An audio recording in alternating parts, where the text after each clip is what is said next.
A dying man whispers 6 words that will destroy her life.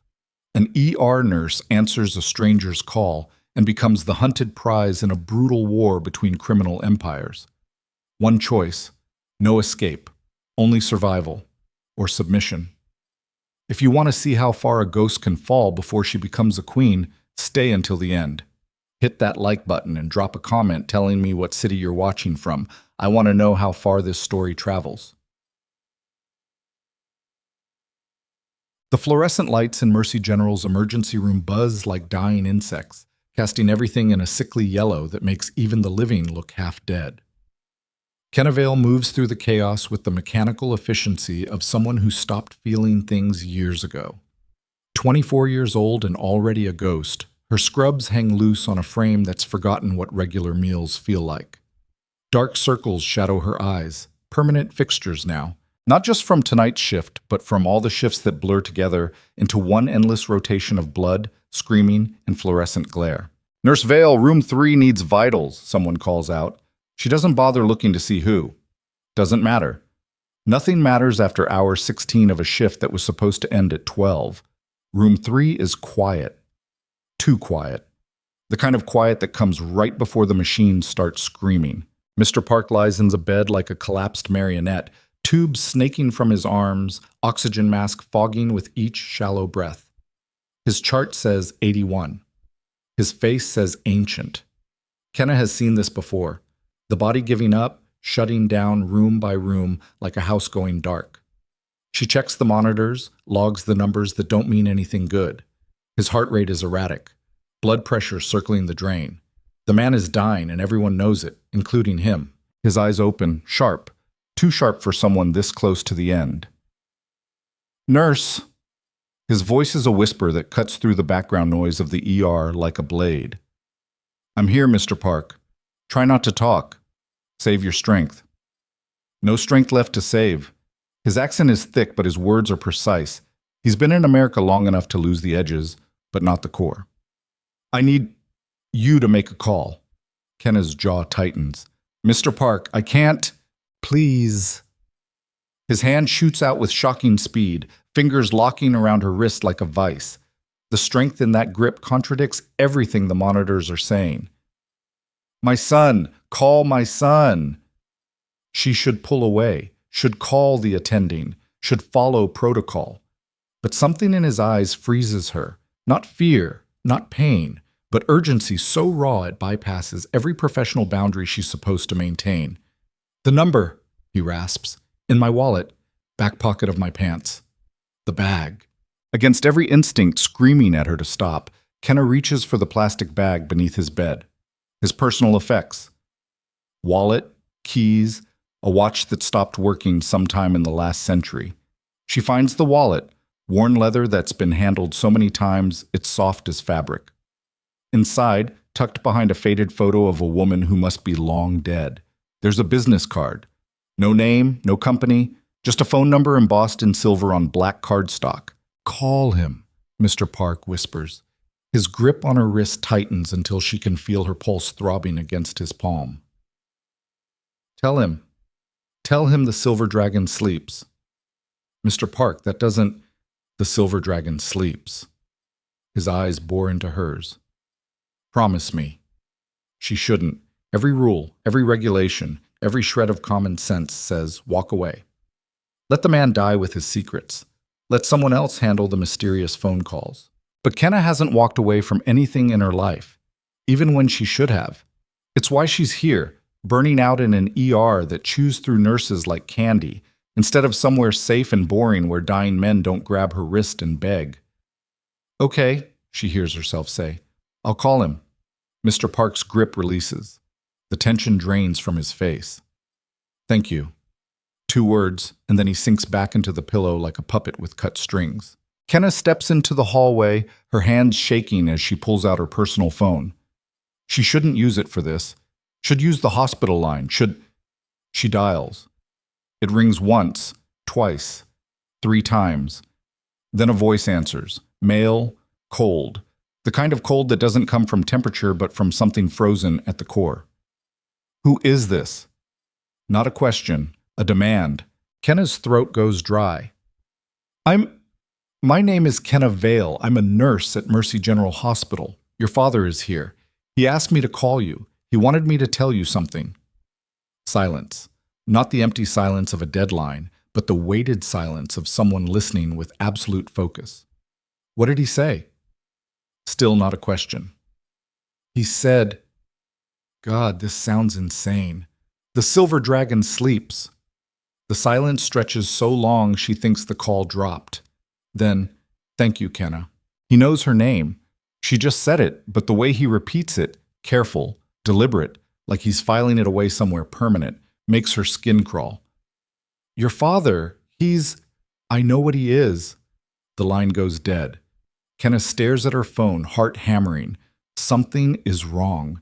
Everything about this is wrong. She turns back toward room 3, already knowing what she'll find. The monitors are screaming now. Flatline. Nurses rush past her, but she knows they're too late. Mr. Park is gone. Whatever he was waiting for, permission to die, absolution, the knowledge that his message was delivered, he has it now. She watches them try to bring him back, going through the motions of CPR that won't work because the man has already decided to leave. After 7 minutes, the attending calls it. Time of death, 4:47 a.m. Kenna logs it, signs off on the paperwork, moves on to the next patient because that's what you do. You keep moving. You don't think about cryptic messages or voices like winter steel or the way a dying man's grip felt like a handcuff. The rest of the shift passes in a blur. She changes out of her scrubs in the locker room as dawn starts bleeding gray light through the high windows. Her apartment is 40 minutes away by bus. She should sleep. She should eat something. She should do any number of things that constitute basic human maintenance. Instead, she stands under the weak shower spray in the staff bathroom, letting lukewarm water run over her face, trying to wash away the feeling that something has shifted, something irreversible. By the time she steps outside into the parking lot, the rain has stopped. The air smells like wet asphalt and exhaust. A few early birds are arriving for the morning shift. Life goes on. The hospital never stops. Kenna pulls her jacket tighter and starts walking toward the bus stop. She doesn't see the black SUV parked across the street, doesn't notice when it starts following her at a careful distance, doesn't know that somewhere in a tower of glass and steel, a man with a voice like frozen razors is making phone calls, issuing orders, setting things in motion that can't be stopped. All she knows is that she's tired, bone tired, the kind of tired that sleep won't fix. She makes it home. Third floor walk up in a building that should have been condemned a decade ago. The lock on her door sticks like it always does. Inside, the apartment is exactly as she left it, which is to say, barely furnished and utterly impersonal. A place to sleep. Nothing more. Kenna drops her bag, kicks off her shoes, and falls into bed without bothering to change. She sleeps hard and dreamless, the sleep of the exhausted. When she wakes, the light through her window is wrong, too bright. She checks her phone. 2:17 p.m. She's slept almost 9 hours. The shift starts again at 11 tonight. She should feel better. Doesn't. Her phone shows 3 missed calls from an unknown number. No voicemail. Something cold slides down her spine. She's being paranoid. Has to be. Random spam calls. Nothing more. Kenna forces herself through the routine. Shower, food, laundry. Normal things. Grounding things. She avoids looking at her phone. At 6 p.m., her door buzzes. The intercom hasn't worked in months, so she has no way to know who's downstairs. Probably a delivery for someone else. Happens all the time. She ignores it. It buzzes again. Longer this time. Insistent. Kenna crosses to the window, peers down at the street below. 5 black SUVs are parked in front of her building. She counts them twice to make sure. 5. All identical. All too clean, too expensive for this neighborhood. Her heart starts hammering. The buzzer sounds again, and this time it doesn't stop. Someone is leaning on it. She steps back from the window, mind racing. This is insane. She's imagining things. Stress, exhaustion. The weird call this morning has her brain spinning conspiracy theories out of nothing. Someone knocks on her door. Not the building entrance. Her door. Kenna Vale. A man's voice. Open the door. She doesn't move. Barely breathes. We can have this conversation through the door or face to face. Your choice. Her voice comes out steadier than she feels. Who are you? My name is Cassian Wu. You spoke to my father last night, shortly before he died. The world tilts. I don't understand. Open the door, Kenna. I can call the police. You can. No emotion in his voice, just fact. They'll arrive in approximately 14 minutes. By then, the men who are already inside your building will have reached this floor. You'll be gone before the first squad car turns the corner. Ice floods her veins. What do you want? To talk, that's all. But we need to do it now. She should scream, should throw something heavy at the window, should do anything except what she does, which is walk to the door and slide back the chain. The man on the other side isn't what she expected. Younger than his voice suggested. Maybe 30, 32. Sharp-featured, dressed in a suit that probably costs more than her yearly rent. Dark eyes that don't blink enough. There's something profoundly still about him, like a predator that's learned patience. Thank you, he says, and steps inside without waiting for invitation. Two men follow him, large, professional. They don't look around her apartment with curiosity or judgment. They look around with tactical assessment. Cassian Wu stops in the center of her tiny living room, hands in his pockets, utterly at ease. You made a phone call this morning, he says, 4:43 a.m. To my personal line. You delivered a message from my father. He asked me to. He was dying. I know. Cassian cuts her off, but not unkindly. You were doing your job, showing compassion, all very admirable. He pauses. Also very dangerous. I don't understand. My father was the head of an organization, a large organization, international, the kind that doesn't appear in business journals. His gaze never wavers from her face. When he died, that organization entered a transitional period, succession. Certain people view this as an opportunity. I'm a nurse. I'm not part of whatever. You became part of it the moment you delivered that message. Cassian pulls out his phone, taps the screen, and turns it toward her. The image freezes her blood. Her apartment. This apartment. But from the inside. From a camera she didn't know existed, timestamped 2 hours ago. A man in black tactical gear standing exactly where Cassian is standing now, holding something small and silver. That's a tracking device, Cassian says quietly.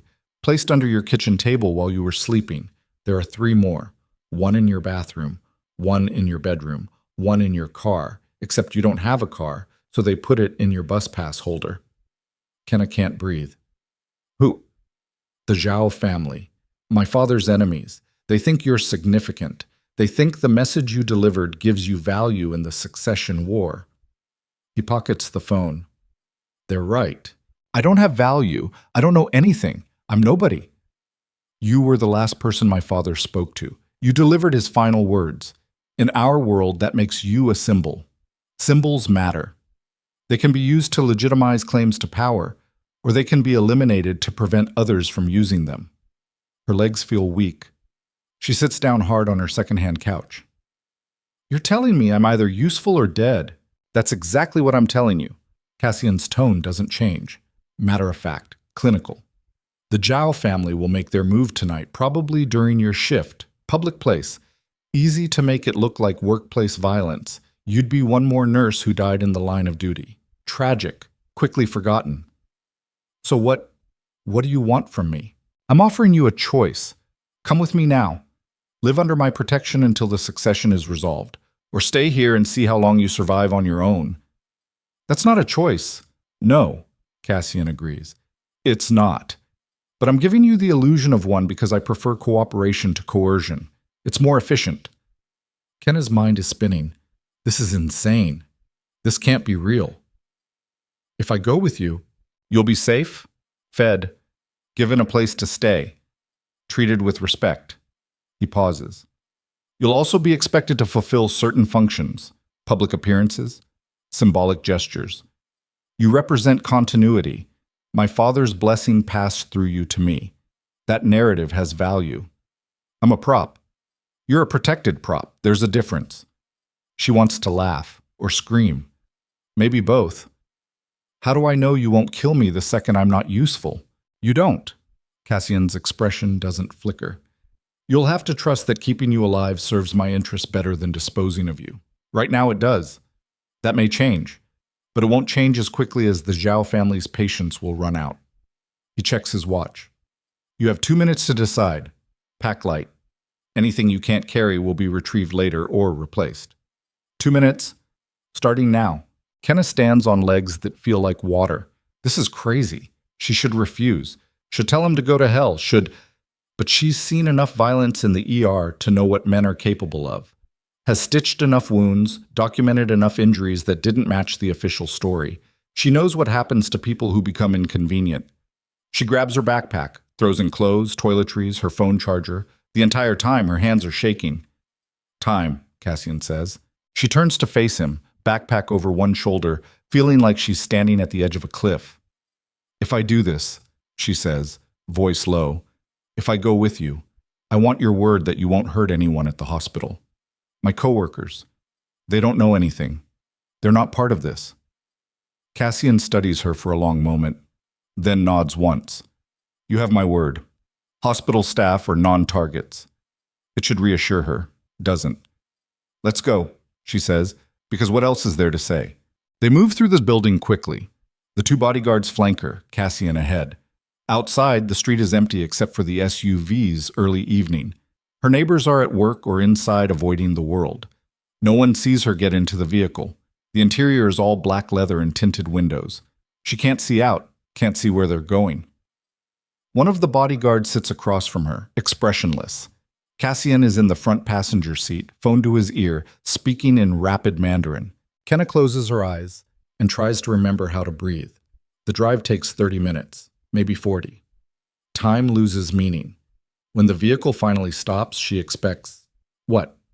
A warehouse? Some industrial nightmare where bad things happen to inconvenient people? Instead, she steps out into an underground garage that looks like it belongs in a luxury hotel. Gleaming concrete, bright lights, expensive cars arranged in neat rows. This way, Cassian says, leading her to an elevator. They ride up in silence. The numbers climb. 40 floors. 50. 60. The doors open onto a penthouse that makes her apartment look like a storage closet. Floor-to-ceiling windows show the city spread out below like a glittering circuit board. The interior is all clean lines and expensive minimalism. White walls, dark wood, art that's probably worth more than she'll make in her lifetime. Your room is down that hall, Cassian says, pointing. Second door on the left. There are clothes in the closet. They should fit. Dinner is at 7. You're expected to attend. Expected. Strongly encouraged. He loosens his tie, the first casual gesture she's seen from him. You're not a prisoner, Kenna, but you're not a guest either. Think of yourself as a visiting dignitary. Certain protocols apply. What happens if I break protocol? Depends on the protocol. He meets her eyes. Don't test me on this. Not yet. You're still learning the rules. She wants to push back, wants to demand answers, explanations, a timeline for when this nightmare ends. But she's smart enough to recognize when she's out of her depth. Second door on the left, she repeats. Good. Cassian turns away, already pulling out his phone again. Someone will come get you at 7. Kenna walks down the hallway, counting doors. Second on the left. She opens it. The room is bigger than her entire apartment. King bed with white linens, a window wall looking out over the city, an ensuite bathroom with a shower that has more settings than her car, if she had a car. She drops her backpack and sits on the edge of the bed, hands clasped between her knees. What the hell has she done? Her phone buzzes. Text from an unknown number. Don't try to leave. For your own safety. She throws the phone across the room. It hits the wall but doesn't break. For a long moment, Kenna just sits there, breathing, trying to process. 12 hours ago, she was checking vitals on a dying old man. Now she's locked in a gilded cage 40 stories above the city, property of a criminal she doesn't understand, hunted by criminals she's never met. A laugh bubbles up, sharp and bitter. She chokes it back. The door opens. She didn't hear a knock. A woman enters, older, maybe 50, dressed in simple black. She carries a garment bag. For dinner, the woman says in accented English, hanging the bag on the closet door. Shower first. You have 30 minutes. Then she's gone. Kenna stares at the garment bag. 30 minutes. She strips and steps into the shower, letting water hot enough to hurt pound against her shoulders. When she closes her eyes, she sees Mr. Park's face, hears his voice. The silver dragon sleeps. What did it mean? What did she set in motion? She dries off, opens the garment bag. The dress inside is midnight blue, simple but clearly expensive. It fits perfectly. Someone measured her, probably while she was sleeping. The thought makes her skin crawl. At exactly 7 p.m., someone knocks. Different woman this time. Younger. Same expressionless efficiency. This way, please. Kenna follows her through the penthouse to a dining room that's all dark wood and low lighting. A table set for 6. Cassian sits at the head, still in his suit but with the tie gone. 3 other men occupy the other seats, all older, all watching her with expressions ranging from curiosity to barely concealed hostility. "Gentlemen," Cassian says without standing, "this is Kenna Vale. She'll be staying with us." No one speaks. Kenna takes the empty seat farthest from Cassian, feeling like a bug under glass. Dinner is served by silent staff. Some kind of fish, vegetables she doesn't recognize, wine she doesn't touch. The men speak in Mandarin, occasionally glancing her way. She catches her name once, maybe twice. Cassian watches her throughout, expression unreadable. Halfway through the meal, his phone buzzes. He glances at it, jaw tightening almost imperceptibly. "Excuse me," he says, standing. He leaves the room. The moment he's gone, one of the older men leans forward, switching to English. "You should not be here," he says flatly. Kenna meets his gaze. "I didn't ask to be. You are a complication, a distraction. Then let me leave." "Too late for that." He sits back. "You delivered the old man's final words. Now you belong to his legacy, whether you want to or not." Before she can respond, Cassian returns. His expression has changed, harder, colder. "We have a situation," he says quietly. "The Zhao family has made their move, sooner than expected." "What kind of move?" one of the men asks in English, probably for her benefit. "They hit the downtown warehouse, killed 6 guards, took the shipment." Cassian's eyes cut to Kenna. "They left a message." "What message?" "Return the dragon's chosen or burn." The room goes silent. The dragon's chosen. They mean her. "So give her to them," one of the men says. "End this before it escalates." "No." The word cuts through the room like a blade. Cassian doesn't raise his voice, but the force behind it is unmistakable. "She is under my protection. That doesn't change because the Zhao family makes threats. 6 men died tonight, and more will die." Cassian's gaze sweeps the table. That was always going to happen. The succession was never going to be clean. But we don't negotiate from weakness. We don't hand over what's ours because someone demands it. Kenna's head is spinning. 6 people dead. Because of her. Because she made a phone call. "I should go," she says, voice barely above a whisper. "You should stay quiet," Cassian interrupts, "and let me handle this." "People are dying. People die every day." He says it with such casual certainty that it stops her cold. "That's not new. What's new is that you're the catalyst, the symbol, and symbols have power. I'm not giving that power away." He turns back to his men. "Double the security. I want eyes on every entrance. No one gets within 100 yards of this building without clearance." The men start to rise, but Cassian holds up a hand. "One more thing." His voice drops to something dangerous. "If anyone here thinks handing her over is the smart play, think harder." She stays. End of discussion. They file out in silence. Kenna sits frozen, the expensive dress suddenly feeling like a costume, like something borrowed from a life that isn't hers. Cassian pours himself wine, drinks half the glass. "You're wondering if you made the right choice," he says without looking at her. "I didn't have a choice." "True." He sets the glass down. "But you did have options. Run, hide, hope for the best.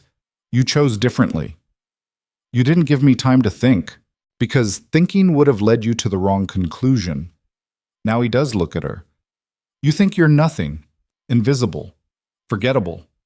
You've spent years making yourself small, trying not to be noticed." She doesn't answer, can't. "My father saw something in you. In that final moment, when he could have called anyone, Could have passed his message through a dozen channels. He chose you, a stranger, a nurse, someone who had no reason to follow through except basic human decency. That doesn't make me special, doesn't it? Cassian stands, moving to the window. 6 months ago, a rival syndicate tried to kill me. They failed because a bodyguard, someone I'd known for years, someone I trusted, threw himself in front of the bullet. He died instantly. You want to know why he did it? Kenneth says nothing. Loyalty. Not because I paid him, not because of threats or fear, because he believed in what I represented. Order, stability, protection. Cassian turns to face her. That kind of loyalty can't be bought. It has to be earned, or it has to be inspired by someone who embodies it naturally. I don't embody anything. You will. His certainty is unnerving, whether you want to or not. A sharp crack cuts through the air. The window behind Cassian spiderwebs, but doesn't shatter. Bulletproof glass. He doesn't even flinch. Another crack. Another web of fractures. Get down, Cassian says calmly, pulling out his phone. Kenna drops to the floor, heart hammering. This is real. This is happening. Within seconds, armed men flood the room. Orders shouted in Mandarin. Cassian speaks rapidly, pointing, directing. Someone grabs Kenna's arm, hauling her to her feet. Move, the bodyguard says, pulling her toward the hallway. She stumbles, nearly falls. The penthouse erupts in controlled chaos. Men with guns, radios crackling, the sharp smell of adrenaline. They push her into a room with no windows. Steel door, reinforced walls, a safe room. Stay here, the bodyguard orders. Don't open this door for anyone except Mr. Wu. Then he's gone. And Kenna is alone in silence, so complete it feels like being underwater. She presses her back against the wall, slides down to the floor.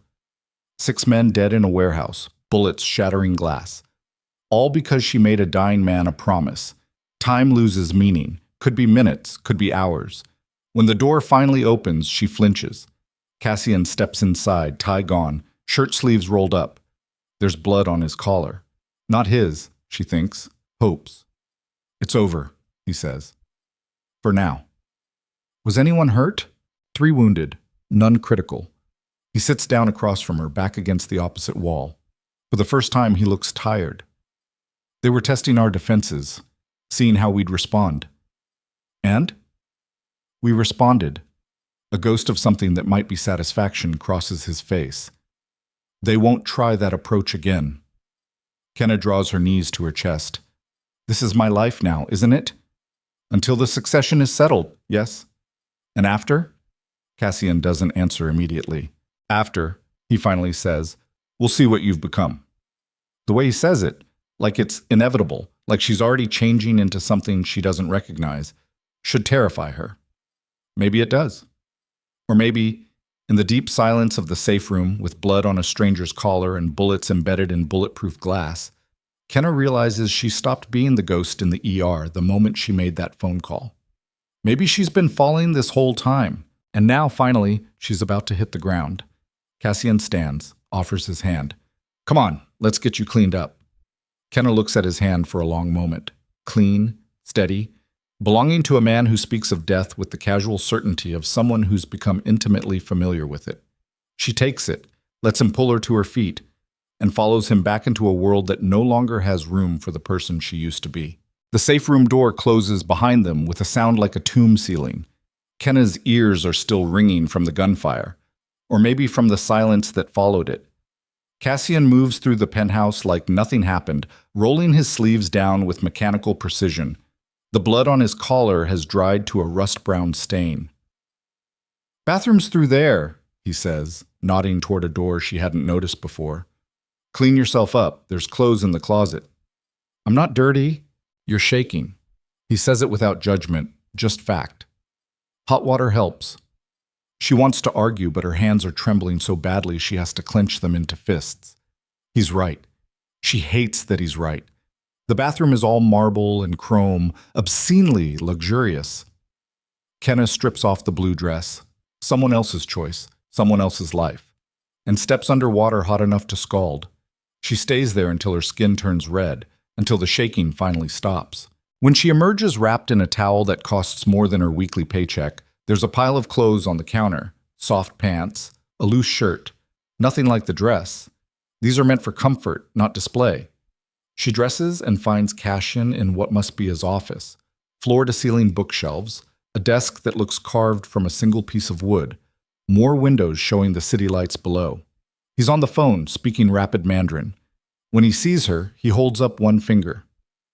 Wait. She waits. He finishes the call, sets the phone down with careful deliberation.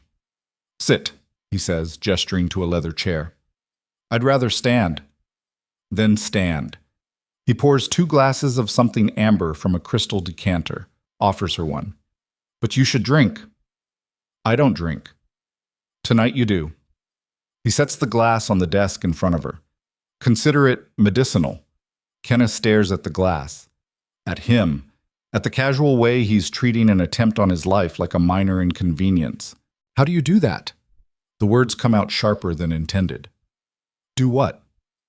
Act like people shooting at you is normal. Because it is. Cassian takes a sip of his drink. For me, for this life, you get used to it, or you don't survive long enough to have an opinion. I'm not like you. Not yet. He settles into his chair, studying her with that unblinking focus she's beginning to recognize as his default state. But you will be. Adaptation or extinction. Those are the options. There has to be a third option. There isn't. Cassian sets his glass down. You want to know what happens next? Fine. I'll tell you. Tomorrow morning, my council meets. 7 men who've been with my family for decades. They're going to question why I'm protecting you. They're going to suggest alternatives. Like handing me over. Among other things. His expression doesn't change. I'm going to tell them no. They won't like it. Some of them will push back. Hard. Why are you telling me this? Because you need to understand the position you're in. You're not just a symbol to the Zhao family. You're a problem to my own people. A complication they didn't ask for and don't want. Kenna's throat tightens. So what am I supposed to do? Survive. He says it like it's simple. Stay quiet. Stay out of the way. Let me handle the politics. That's it? Just exist and hope your men don't decide I'm more trouble than I'm worth? Yes. Cassian leans forward. Unless you want to give them a reason to keep you. What reason could I possibly make yourself useful? He cuts her off. You're a nurse. You save lives. That has value.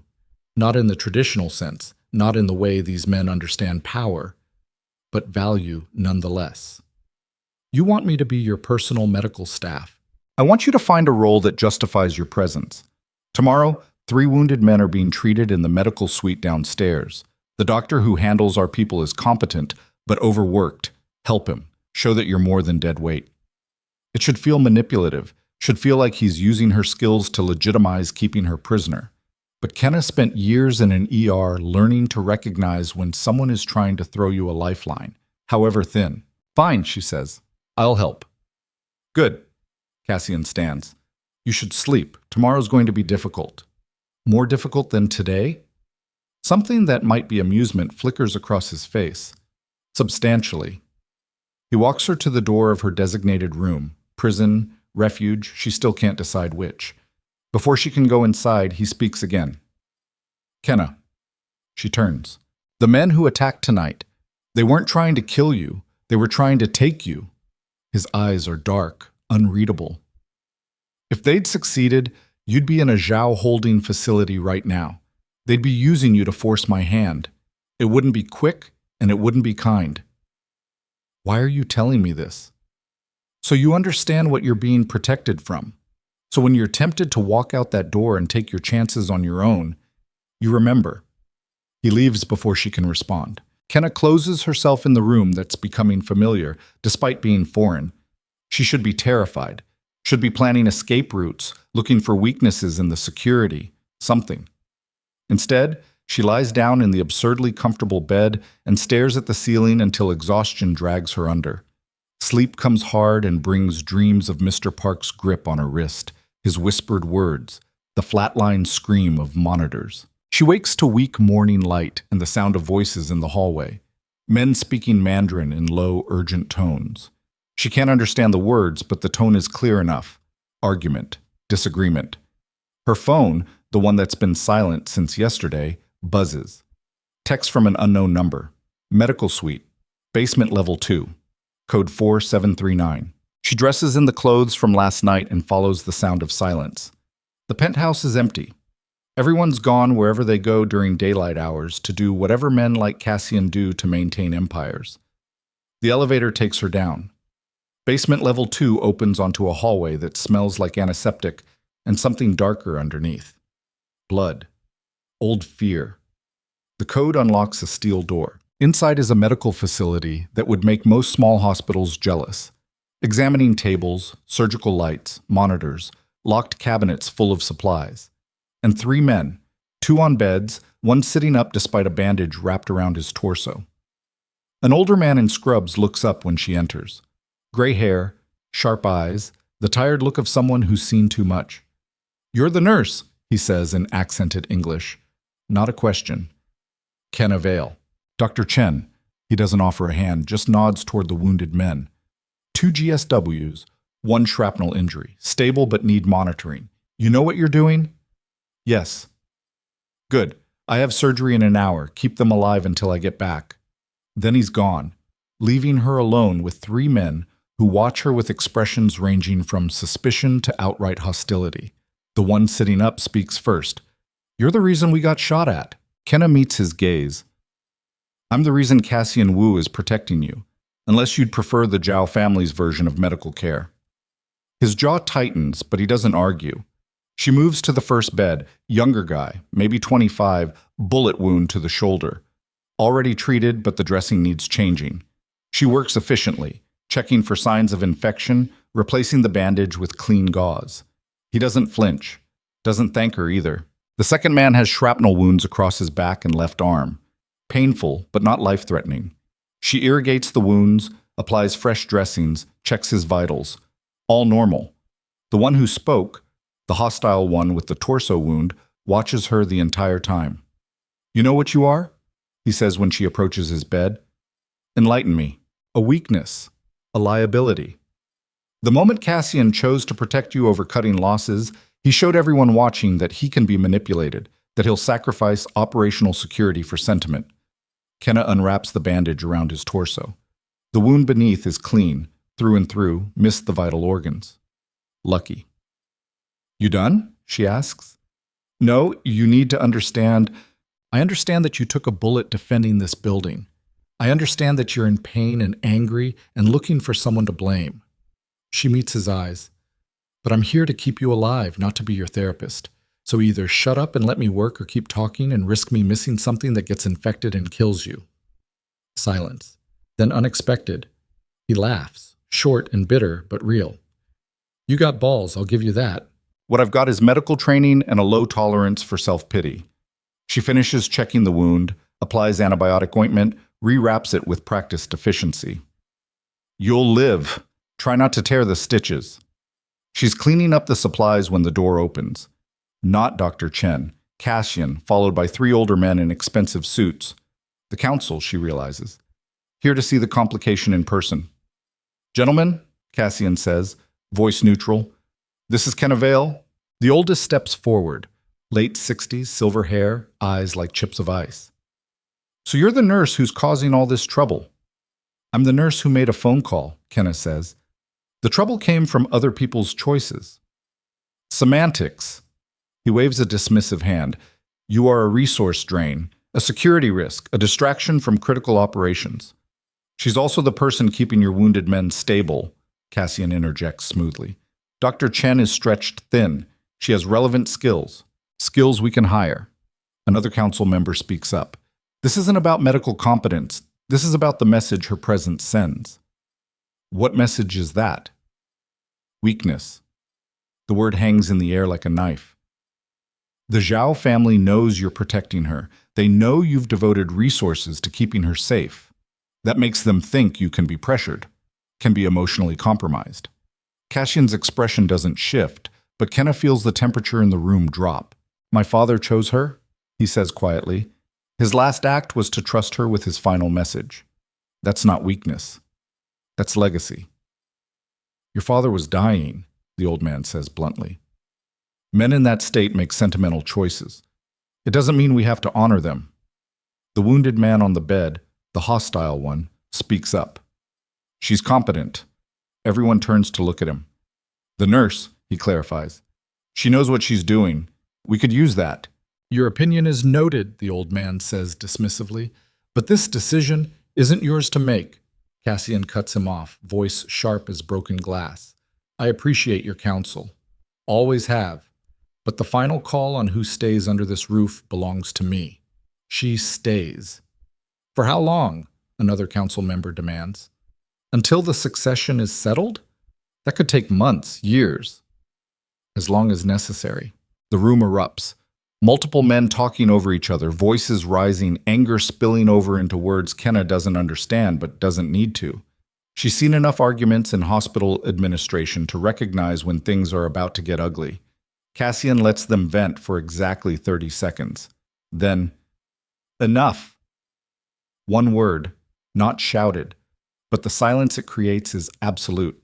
You've made your positions clear, he says. Noted, recorded. Now hear mine. Kenna Vale is under my protection. That protection will not be withdrawn, negotiated, or compromised. Anyone who has a problem with that can bring it to me directly, in private. But this discussion is over. The old man's jaw works like he's chewing glass. You're making a mistake. Then it's my mistake to make. Cassian's gaze sweeps the room. Unless someone wants to challenge my authority directly, no one moves. Good. Cassian turns toward the door. Council meeting is in 1 hour. Don't be late. They file out in tense silence. Only the old man pauses at the threshold, looking back at Kenna. You should hope you're worth this, he says softly. Because if you're not, you'll wish the Zhao family had taken you first. Then he's gone. Kenna realizes she's been holding her breath. She releases it slowly, hands trembling again despite the earlier shower. The wounded man on the bed, the one who spoke up for her, catches her eye. Don't let them scare you. Too late. Good. Fear keeps you sharp. He shifts, wincing. Name's Marcus. I've been with Cassian for 6 years, seen him make a lot of calls, some good, some questionable, but he doesn't commit to things lightly. What's your point? He's protecting you because he sees value, not just symbolic, actual value. The council's too old to recognize it yet, but they will. Or they'll kill me first. Marcus shrugs. That's always a possibility. Welcome to the family. The dark humor should feel wrong. Instead, it's the first thing that's felt honest all morning. Dr. Chen returns an hour later, checks her work, grunts approval. You'll come back tomorrow, he says. More order than question. If you want. I want. He hands her a key card. This gets you into the medical suite. Don't lose it. She pockets the card, feeling the weight of it like a brand. Upstairs, the penthouse is still empty. Kenna wanders through rooms she hasn't explored yet. A library with books in multiple languages, a gym with equipment that looks military grade, a room that's just windows and empty space. She ends up in the kitchen. Massive, professional, completely unused. The refrigerator is stocked with things she doesn't recognize. She finds bread, makes toast, eats it standing at the counter like she's stealing food from someone else's house. Her phone buzzes. This time it's Cassian. Stay inside today. Council meeting running long. Security's tight, but no unnecessary risks. She doesn't bother responding. The afternoon crawls by. She tries to sleep. Can't. Tries to watch the city from the windows. Gets dizzy from the height. Finally, she returns to her room and does what she always does when the world gets too loud. She makes lists. Things she knows. 1. Mr. Park's message triggered a succession war. 2. The Zhao family wants her dead or captured. 3. Cassian's protection is politically costly. 4. His own people see her as a liability. 5. She has medical skills that might buy her time. 6. Time is running out. Things she doesn't know. 1. What the Silver Dragon sleeps actually means. 2. Why Mr. Park chose her specifically. 3. How long the succession war will last. 4. What happens to her when it's over. 5. Whether Cassian actually gives a damn or if she's just a useful chess piece. 6. How to survive in a world where bullets are routine and death is bureaucratic. The door opens without warning. Cassian steps inside, tie loosened, looking more worn than she's seen him. Council meeting went well, I take it, Kenna says dryly, about as well as expected.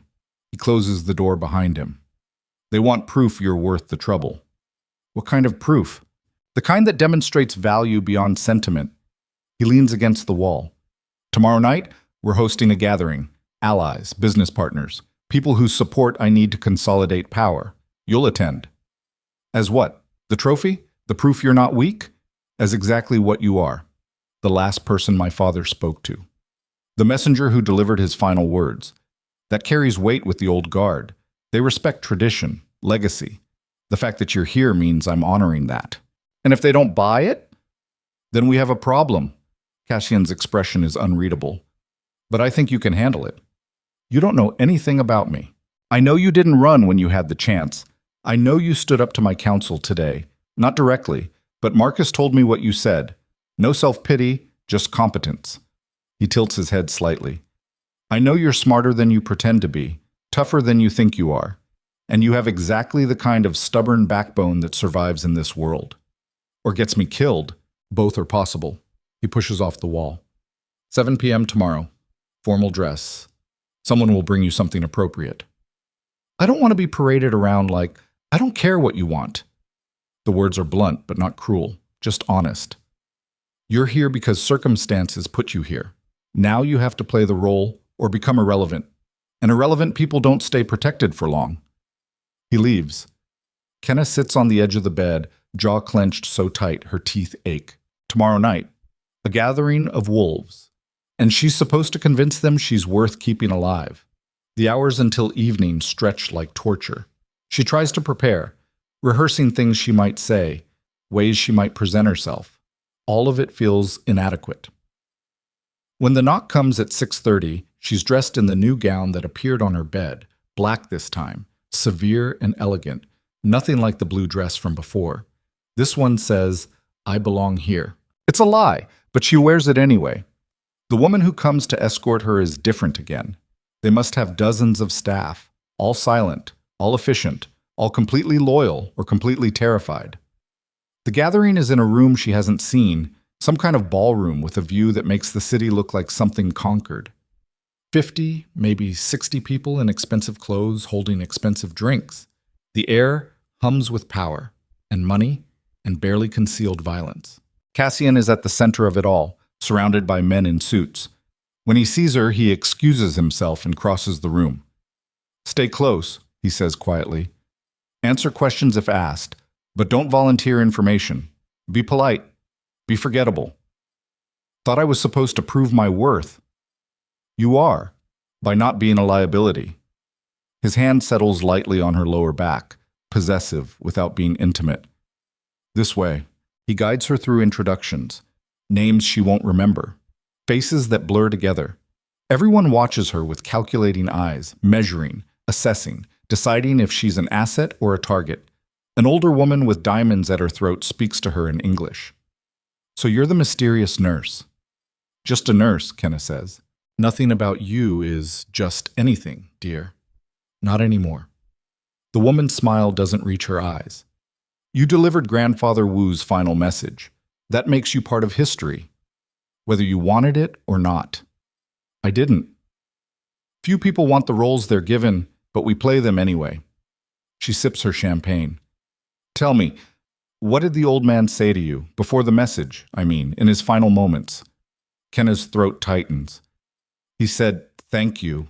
Interesting. The woman's gaze sharpens. Not many people receive gratitude from that man.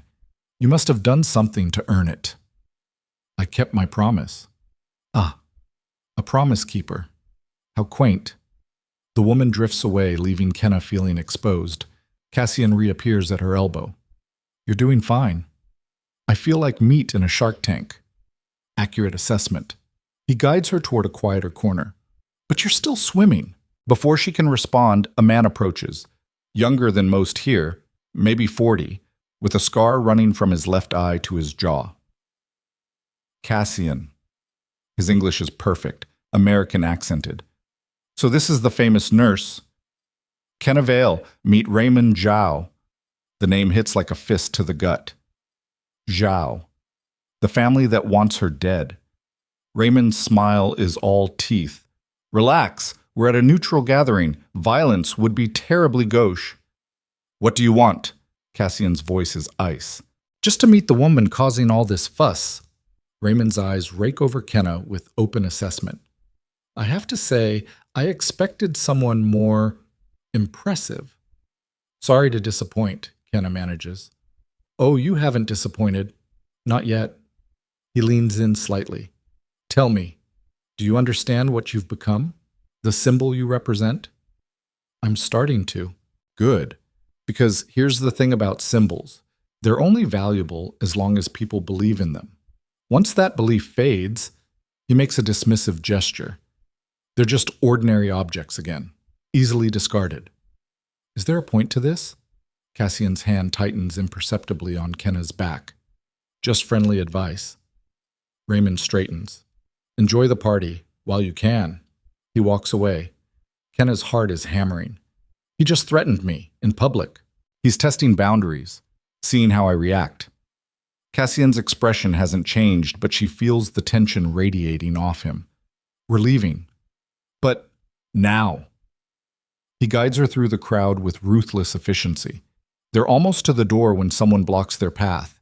The old man from the council, the one with ice chip eyes. Leaving so soon? He asks in English. The evening's run its course, Cassian says evenly. Has it? The old man looks at Kenna. I was hoping to hear from our guest. You've been remarkably silent, Miss Vale, for someone who supposedly carries Grandfather Wu's blessing. Every eye in the room is on her now. I'm a nurse, Kenna says, keeping her voice steady. Not a politician, not a symbol. I made a promise to a dying man, and I kept it. That's all. That's all? The old man's eyebrows rise. You don't think delivering the patriarch's final words carries significance? I think it meant something to him. What it means to everyone else isn't my decision. Modest. How refreshing. His tone makes it clear he finds it anything but. Tell me, if you had known what that phone call would cost, would you still have made it?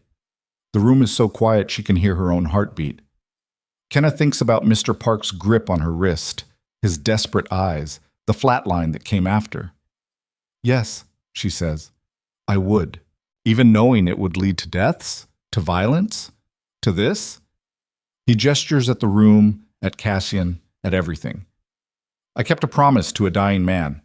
The consequences aren't mine to carry. They belong to the people who chose violence.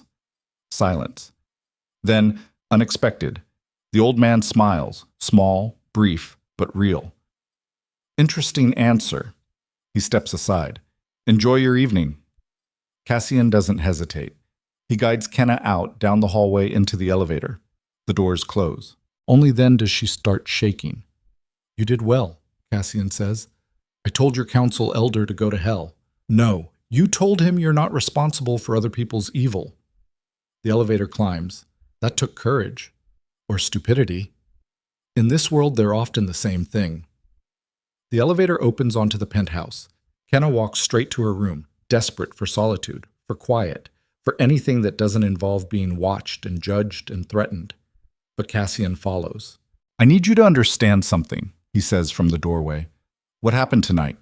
Raymond Zhao approaching you, the council testing you. That's going to keep happening. They're all waiting to see if you break. What if I do? Then I'll have made a very costly mistake. He meets her eyes. But I don't think you will. You're betting a lot on a stranger. My father didn't choose strangers. He chose carefully, always. Cassian's expression softens almost imperceptibly. Get some rest. Tomorrow you're back in the medical suite. Dr. Chen needs you. He closes the door. Kenna collapses onto the bed, still wearing the black dress, feeling like she's been through a war. Sleep won't come.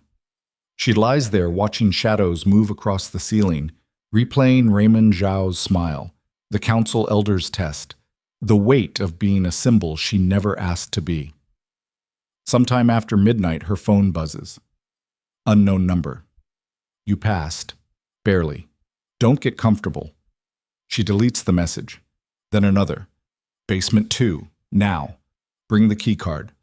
This one's from Dr. Chen. Kenna drags herself up, changes into practical clothes, and takes the elevator down. The medical suite is lit like an emergency. Dr. Chen is elbow deep in someone's chest cavity, blood everywhere, monitors screaming. Glove up, he barks when she enters. I need hands, now. She doesn't ask questions, just scrubs, gloves, and steps up to the table. The patient is young, maybe 19, 20. Gunshot wound to the chest. Bad. Really bad. Suction, Dr. Chen orders. Kenna works. They fall into the rhythm she knows from the ER. Controlled chaos, hands moving faster than thought, everything focused on keeping someone alive who wants to die. 2 hours later, the kid is stable. Barely. Dr. Chen strips off his gloves, exhaustion carved into every line of his face. You're good, he says. Not a compliment, just fact. Better than good. Where'd you train? County Hospital, ER rotation. Shows. He washes his hands. I'm going to need you down here more often. Is that going to be a problem? No? Good, because this is the 3rd shooting this week. It's going to get worse before it gets better. He leaves her alone with the unconscious kid and the smell of blood and antiseptic. Kenna checks the monitors one more time, adjusts the IV drip, and finally lets herself feel the exhaustion crashing over her like a wave. She makes it back to the penthouse just as dawn starts bleeding light through the windows. Cassian is in the kitchen, drinking coffee, still dressed from the night before. You've been in surgery, he says. Not a question. One of yours got shot. I know. I'm the one who sent him. He sets down his cup. Is he going to make it? Maybe. If he doesn't get infected. If his lung doesn't collapse again. If he's lucky. Luck isn't something we rely on. Then he better have more than luck. Kenna pours herself coffee with hands that won't stop shaking. How many more? How many more kids are going to come through that medical suite before this is over? As many as it takes. The casual certainty of it breaks something in her. You're fighting a war over what? Territory? Money? Pride? Legacy? Cassian's eyes don't waver. My father built something. Flawed. Violent. But stable. When he died, vultures started circling. If I don't consolidate power fast, this city tears itself apart. Hundreds die. Thousands. That's not pride. That's mathematics. Mathematics with a body count. Yes. He doesn't flinch from it. Welcome to reality. Kenna wants to argue, wants to scream at the cold logic of it, but she's too tired, too hollowed out. She drinks her coffee in silence. Cassian watches her with that unblinking focus. You could have stayed upstairs, he finally says. Could have ignored Dr. Chen's message. No one would have blamed you.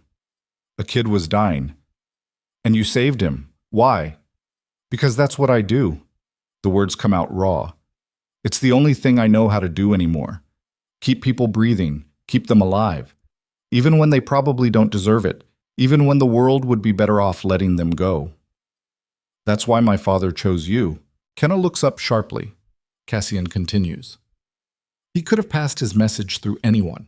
A lieutenant, a trusted advisor, someone embedded in the organization. But he chose a stranger. Someone outside the violence, someone who saves lives instead of taking them. I don't understand. Neither do I, not completely. He stands. But I'm starting to. He leaves her alone in the kitchen with coffee going cold and questions that don't have answers. The next 3 days blur together. Mornings in the medical suite with Dr. Chen changing dressings, monitoring vitals, trying to keep damaged men alive. Afternoons in the penthouse, trapped between luxury and captivity. Evenings dodging council meetings and sideways glances from men who still see her as a liability. The kid from the surgery wakes up on day 4. Where am I? His voice is rough from the breathing tube. Safe, Kenna says, checking his vitals. Your lung collapsed. Dr. Chen put you back together. You were there.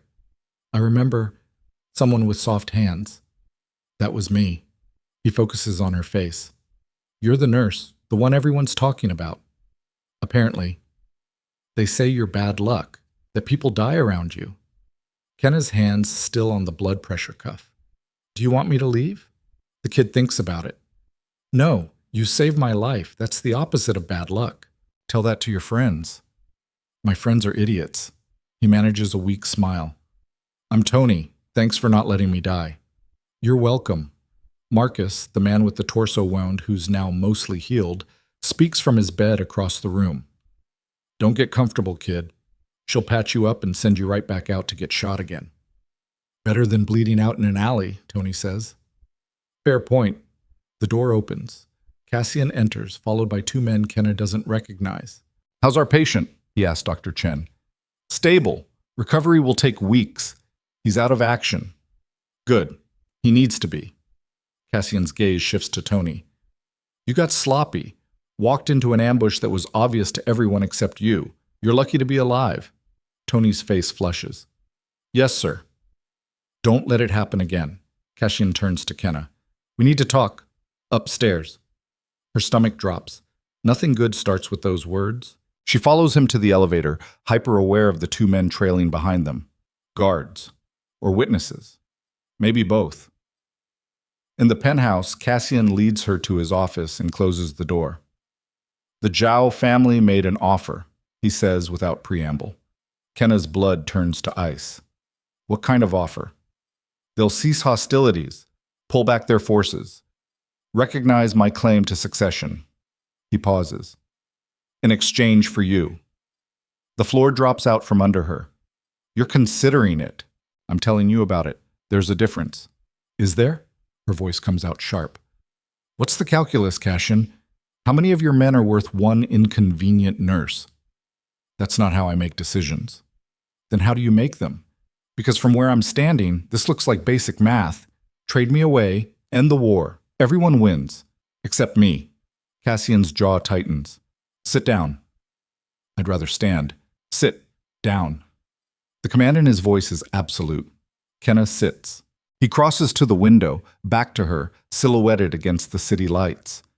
3 years ago, he says quietly, my father asked me to handle a situation, a betrayal within the organization. Someone had been feeding information to our enemies, getting people killed. The evidence was clear. The punishment was clear. He turns to face her. It was my younger brother. Kenna's breath catches. My father gave me a choice. Exile him. Lose face, show weakness, invite more betrayal, or execute him, maintain power, prove loyalty to the organization over blood. What did you do? I sent him away. To Europe. Cut him off completely. Told everyone he was dead. Cassian's expression is carved from stone. My father never forgave me for choosing mercy, said it was a sign I wasn't strong enough to lead, that I let sentiment cloud judgment. Why are you telling me this? Because you need to understand. I don't make decisions based on numbers or logic or cold calculation. I make them based on what I can live with. He moves closer. The Zhao family wants you. They think taking you humiliates me, proves I'm weak, that I'll sacrifice principle for peace. Are you? No. The single word is absolute. You're under my protection. That protection doesn't have an expiration date or a price tag.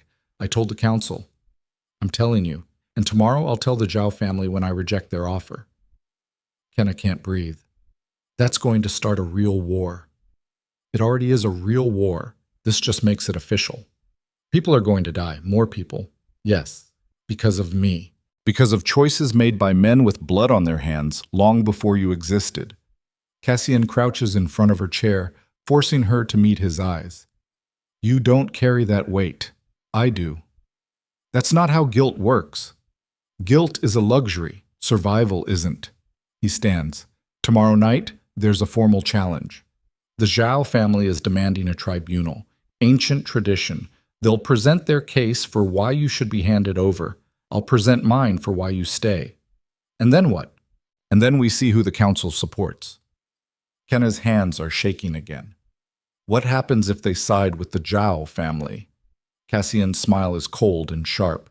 Then we find out how much loyalty I've actually earned. He leaves her there, alone with the weight of a decision she didn't make but will have to live with, or die with. The next day crawls by like torture. Dr. Chen keeps her busy in the medical suite, but her mind is elsewhere, spinning through scenarios, outcomes, consequences. Tony watches her from his bed. You okay? Fine. You're a terrible liar. Good thing my job doesn't require it. He laughs, then winces. Whatever's happening upstairs, Cassian doesn't lose. He can't afford to. Everyone loses eventually. Not him. Not yet. Tony's expression grows serious. He's kept this organization together through 3 different coups, 2 internal betrayals, and 1 actual assassination attempt. The man's bulletproof. No one's bulletproof. He is. Because he's too stubborn to die. Marcus speaks up from across the room. And too smart to fight fair. The door opens. One of Cassian's men, the silent, efficient type, enters. Kenna Vale, you're needed upstairs. Her heart hammers. Now? Now. She follows him to the elevator, down the hall, to a room she's never entered. Inside is a conference table surrounded by men. The council, all 7 of them, Cassian at the head, and across from them, Raymond Zhao, with 4 men of his own. Ah, Raymond says, smiling. The guest of honor. Cassian gestures to an empty chair beside him. Sit. Kenna sits. The council elder, the one with ice-chip eyes, speaks. We're here to resolve the matter of Kenna Vale. The Zhao family has made an offer. Cassian Wu has rejected it. Tradition demands we hear both sides before making a final determination. This is ridiculous, Cassian says flatly. She's under my protection. End of discussion.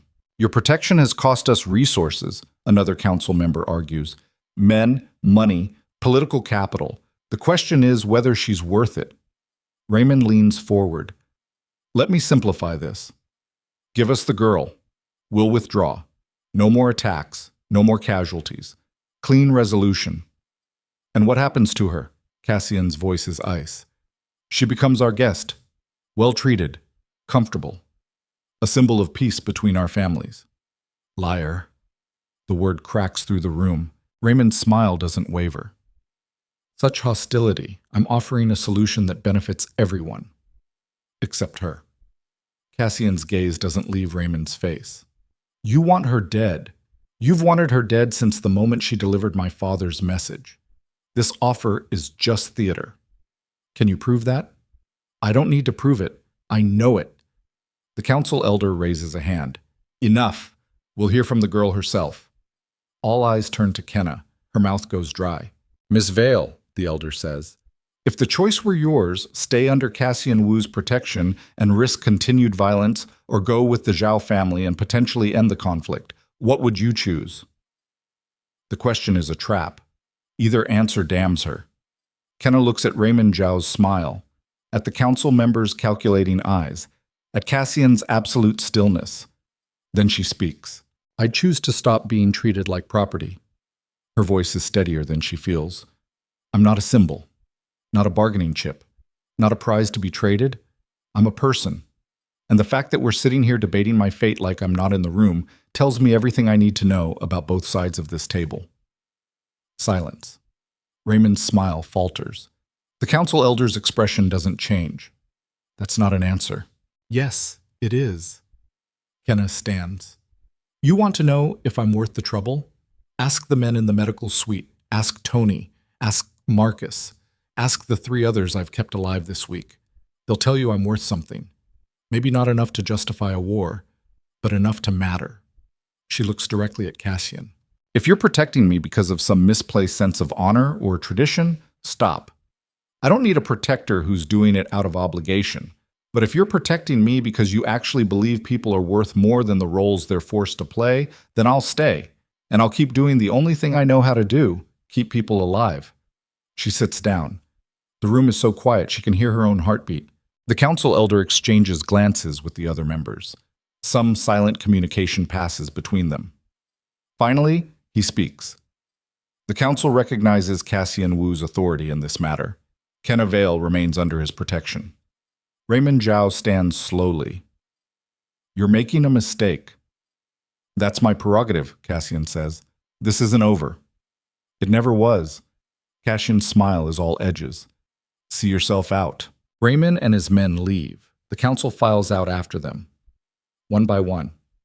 until only Cassian and Kenna remain. She's shaking so hard she has to grip the edge of the table.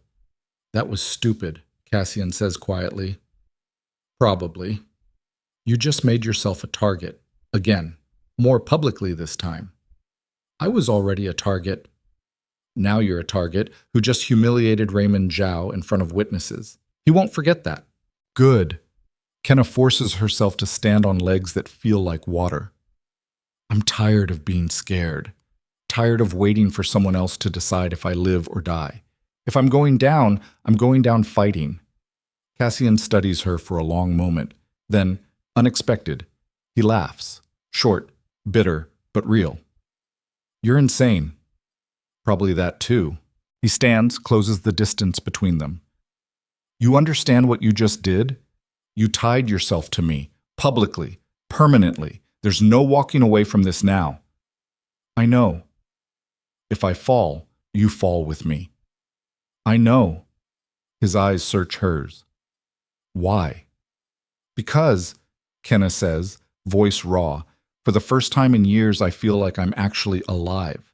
Terrified, angry, useful, but alive.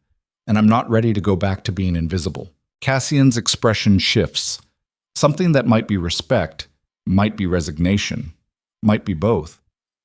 Then you better learn to fight, he says, because invisible is the only thing keeping most people safe in this world, and you just gave that up. He walks to the door, pauses at the threshold. Training starts tomorrow, 6 a.m. Don't be late. Then he's gone. Kenna stands alone in the conference room, feeling like she just jumped off a cliff with no idea if there's water below. But she's falling. And for better or worse, she's not falling alone. 6 a.m. comes like a fist through glass. Kenna drags herself out of bed with 3 hours of sleep clinging to her like cobwebs. Her body aches from tension she didn't know she was carrying. The conference room. Raymond Zhao's smile. The council's ice-cold judgment. All of it plays on repeat behind her eyes.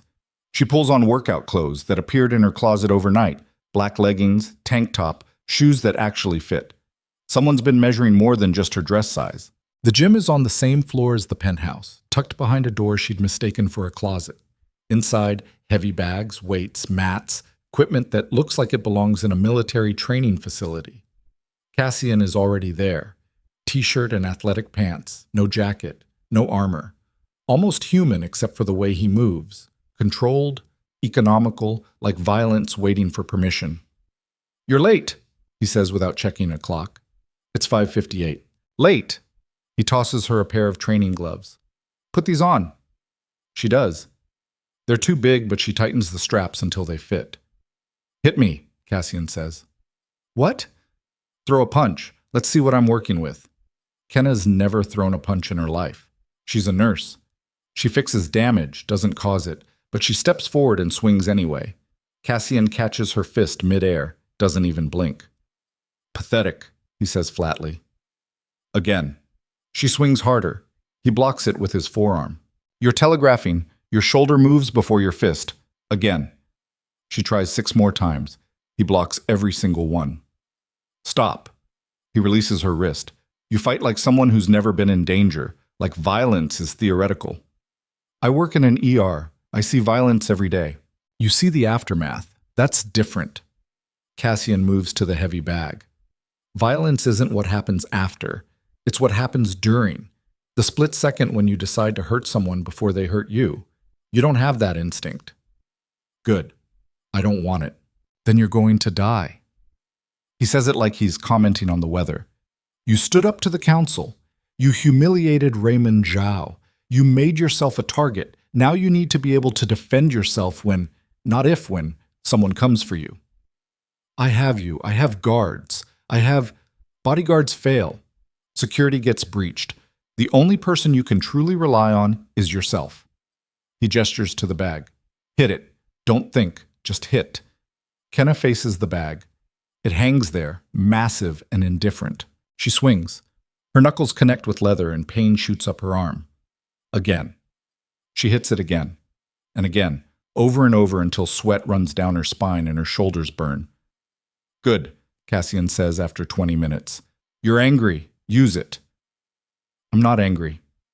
Liar, You're furious at me, at the situation, at being trapped, at being scared. He moves behind her, adjusting her stance. Channel it. Make it useful. She hits the bag harder. An hour passes. Then 2. By the time Cassian calls a break, Kenna's arms feel like dead weight. Better, he says, tossing her a water bottle. Not good, but better. She drinks half the bottle without stopping. When's the next session? Tomorrow, same time. He grabs a towel. And you'll work with Marcus 3 afternoons a week. Hand-to-hand combat, grappling, how to break holds. Why Marcus? Because he's survived 14 years in this business by being smarter and meaner than everyone trying to kill him. Cassian's expression doesn't change.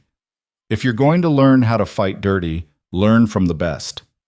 Before she can respond, his phone buzzes. He checks it, jaw tightening. Get cleaned up. We have a situation. Her stomach drops. What kind of situation? The kind that requires your medical skills. Now. They take the elevator down. Not to the medical suite. Lower. Basement level 4. A level she didn't know existed.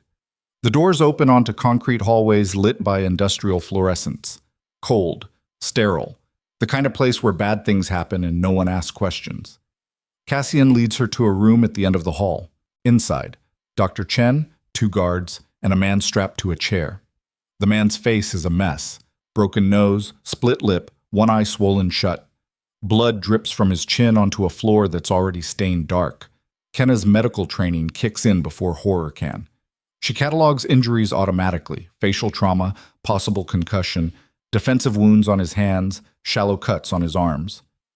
What happened? Her voice comes out steadier than she feels. Interrogation, Cassian says simply. The word lands like a stone in her gut. You tortured him. We questioned him, aggressively. Cassian nods toward the man. He works for the Zhao family. Was caught trying to plant explosives in our downtown warehouse. He knows things. We need those things. The man's one good eye focuses on Kenna. He says something in Mandarin, weak, desperate. He's asking for help, Dr. Chen translates flatly. Asking you to make them stop. Kenna's hands are shaking. I can't be part of this. You already are. Cassian's voice is steel. He's going to keep talking, or he's going to die. Either way, I need him stable enough to give us information. That's where you come in. You want me to patch him up so you can torture him more. I want you to keep him alive so we can prevent an attack that will kill innocent people. Your choice how you frame it. The man slumps in the chair, breathing labored. He's going into shock. Without treatment, he'll die within hours. Kenna closes her eyes, opens them. Cut him loose, she says. One of the guards looks at Cassian. Cassian nods. They release the restraints. The man nearly collapses. Kenna catches him, eases him down to the floor. I need supplies, she says to Dr. Chen. Saline, antibiotics, gauze, something for pain. No pain meds, Cassian interrupts. He needs to stay coherent. He needs to not die from shock. Then work faster. Dr. Chen returns with supplies. Kenna sets up an IV line, checks vitals, starts cleaning wounds. The man flinches but doesn't fight, just watches her with his one good eye, something like hope flickering there. What's his name? She asks. Cassian exchanges a look with one of the guards. David Liang. David. Kenna makes herself meet his gaze. I'm going to help you, but you need to stay still. He nods weakly. She works in silence. Cassian watches from the corner, expression unreadable. Dr. Chen assists without comment, handing her supplies with the efficiency of someone who's done this before. Too many times. 30 minutes later, David's stabilized. Not good, but alive. He'll live, Kenna says, standing. Her hands are covered in someone else's blood. Again. Always again. Good. Cassian's phone buzzes. He checks it, expression darkening. Get him back to holding. We'll resume questioning tonight. The guards haul David to his feet, half carrying him out. Kenna strips off the bloody gloves. I need to leave.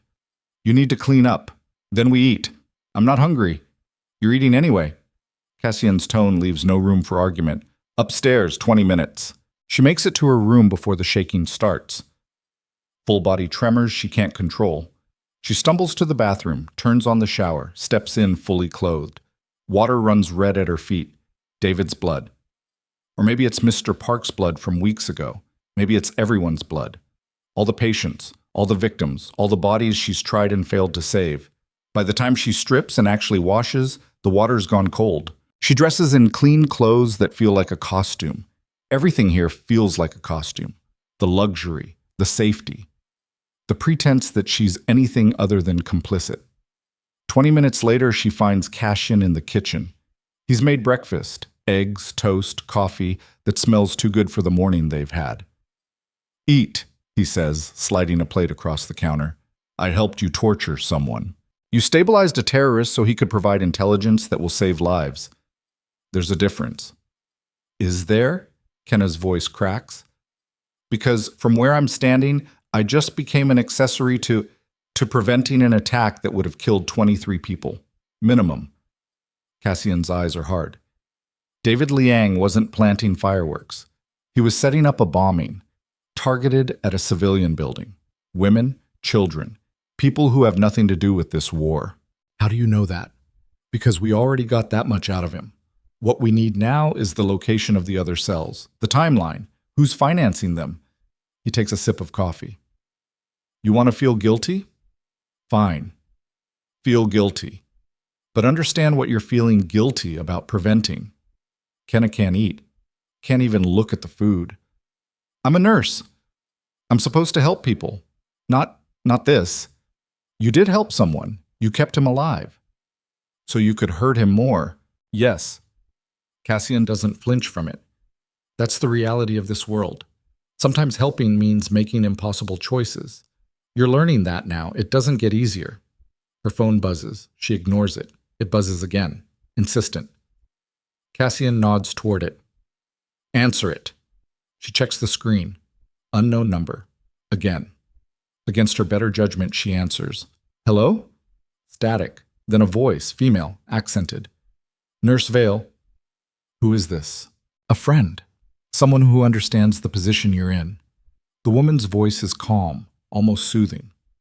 "You were in basement 4 this morning. You treated David Liang." Ice floods Kenna's veins. She looks at Cassian. He's already on his feet, gesturing to one of the guards. "How do you—" "We have eyes everywhere, even in places Cassian Wu thinks are secure." The woman continues. "David is my cousin. I need you to help him." "I already did." "No. You stabilized him. Now I need you to help him escape." Kenna nearly drops the phone. "I can't."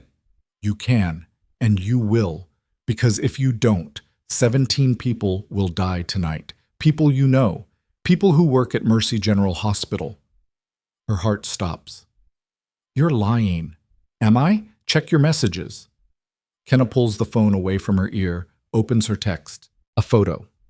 The ER at Mercy General. Time-stamped 30 minutes ago.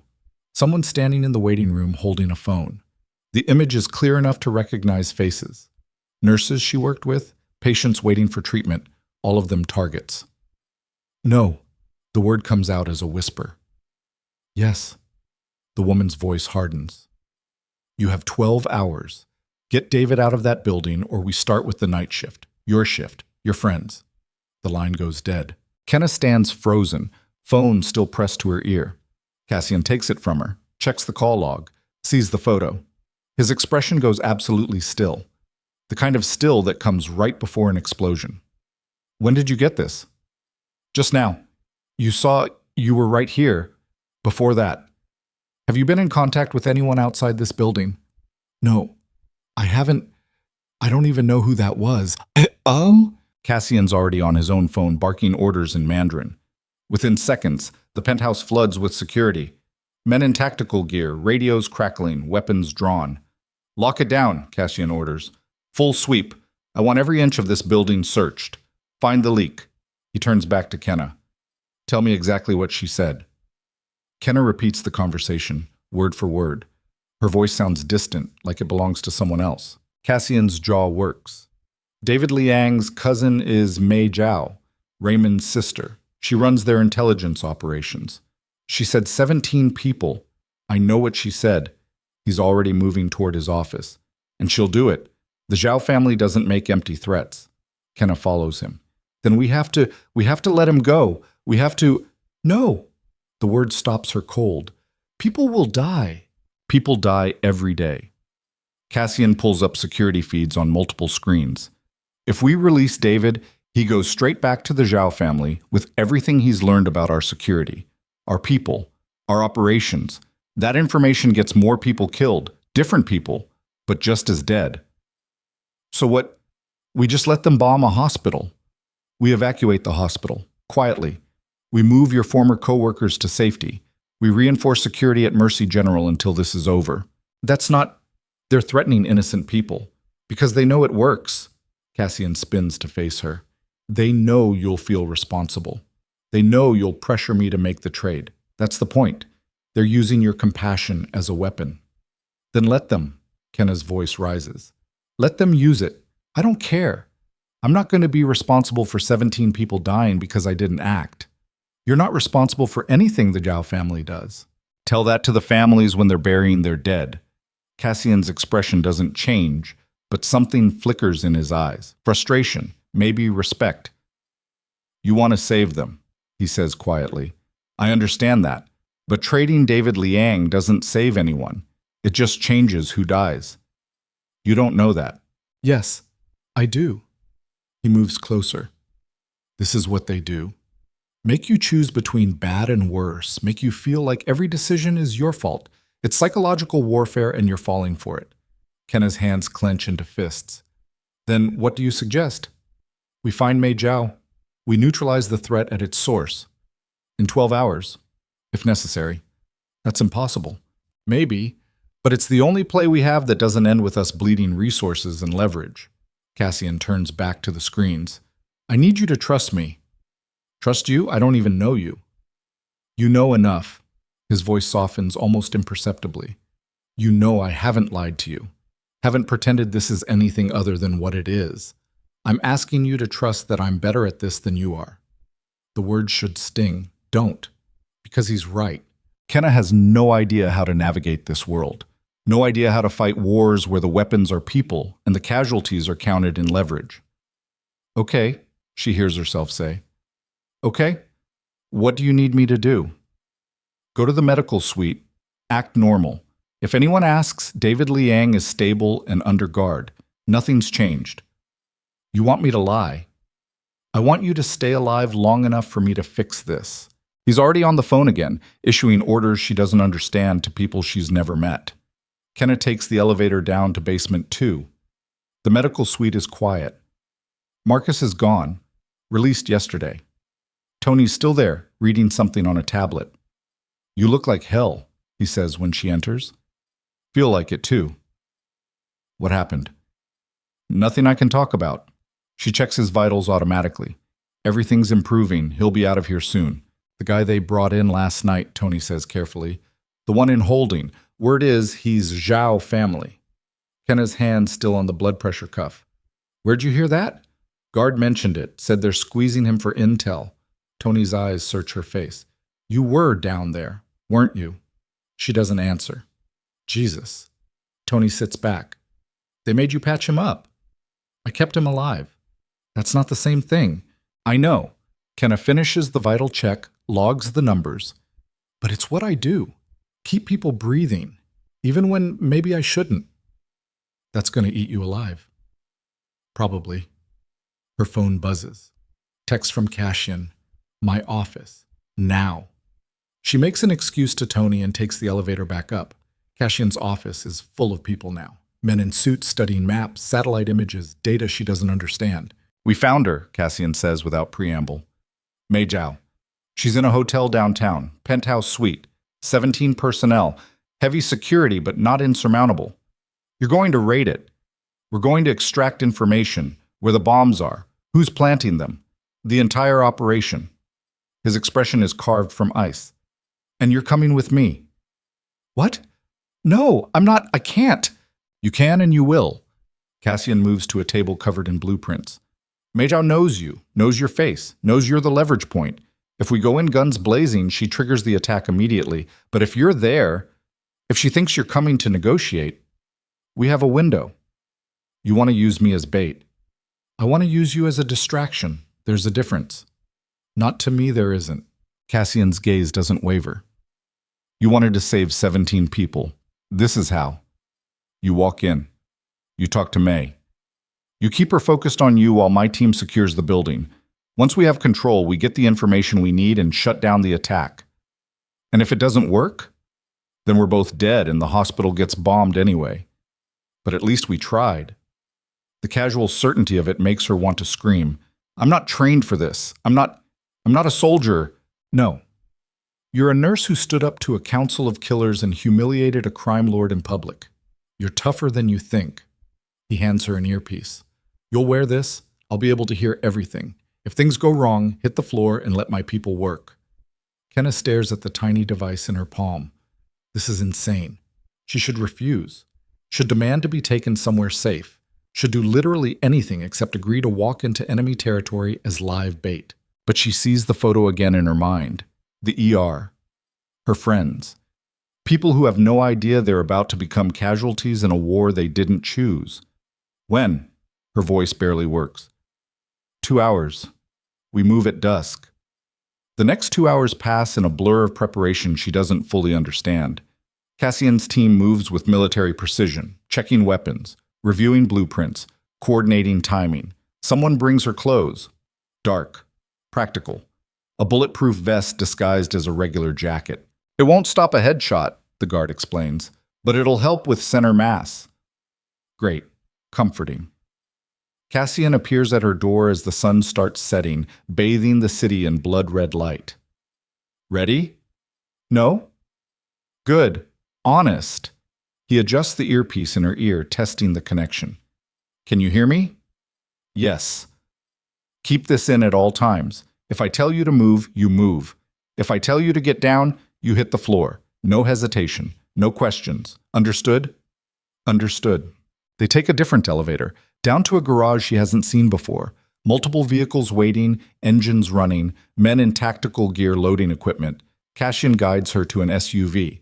You ride with me. The drive downtown feels surreal. Traffic, streetlights, normal people going about normal lives. None of them know that somewhere in this city, a woman is planning mass murder, that bombs are being planted, that in a few hours, the ER at Mercy General could be a crater. The hotel is expensive. 5-star. Doormen in uniforms. Valet parking. The kind of place where money buys invisibility. Cassian's team splits up. Some enter through the front, others through service entrances. Coordinated. Professional. Cassian and Kenna walk through the lobby like they belong there. He's in a suit. She's in clothes that cost more than her monthly rent. They look like any other wealthy couple checking in. The elevator ride to the penthouse level is silent. At the door, Cassian pauses. Remember, you're here to negotiate, to offer yourself in exchange for calling off the attack. Keep her talking. I'll handle the rest. What if she just shoots me? She won't. You're too valuable. He doesn't sound certain enough for Kenna's comfort. He knocks. The door opens. A man in a suit, security, looks them over. Kenna Vale, Cassian says. She's expected. The man speaks into a radio, waits, then steps aside. The penthouse suite is obscene. Floor-to-ceiling windows overlooking the city. Modern furniture that probably costs more than a car. And standing by the window, backlit by the setting sun, Mei Zhao. She's younger than Kenna expected, maybe 35. Beautiful in a way that's weaponized. Perfectly styled hair, designer dress, makeup that looks effortless but probably took an hour. Kenna Vale. May's English is flawless, American accented. How brave of you to come, and you brought Cassian Wu. How disappointing. We're here to negotiate, Kenna says, voice steadier than she feels. Are you? May moves away from the window. I offered you a simple trade. David for the hospital. Instead, you brought an army. Cassian's voice crackles in Kenna's ear. She knows we're here. Team's compromised. Abort. But before Kenna can move, May pulls a phone from her pocket. One button, she says softly. That's all it takes. One button, and Mercy General becomes a memory. Wait. Kenna steps forward. Wait. I'm here. I came. That's what you wanted. I wanted you alone. May's eyes cut to Cassian. Not with your protector and his killers. They're insurance, Cassian says smoothly. You threaten hospitals. I bring insurance. Fair exchange. Nothing about this is fair. May's thumb hovers over the phone screen. You think you can walk in here and dictate terms? In my territory? With my people? The suite erupts. Doors fly open. Men with guns pour in from rooms Kenna didn't know existed.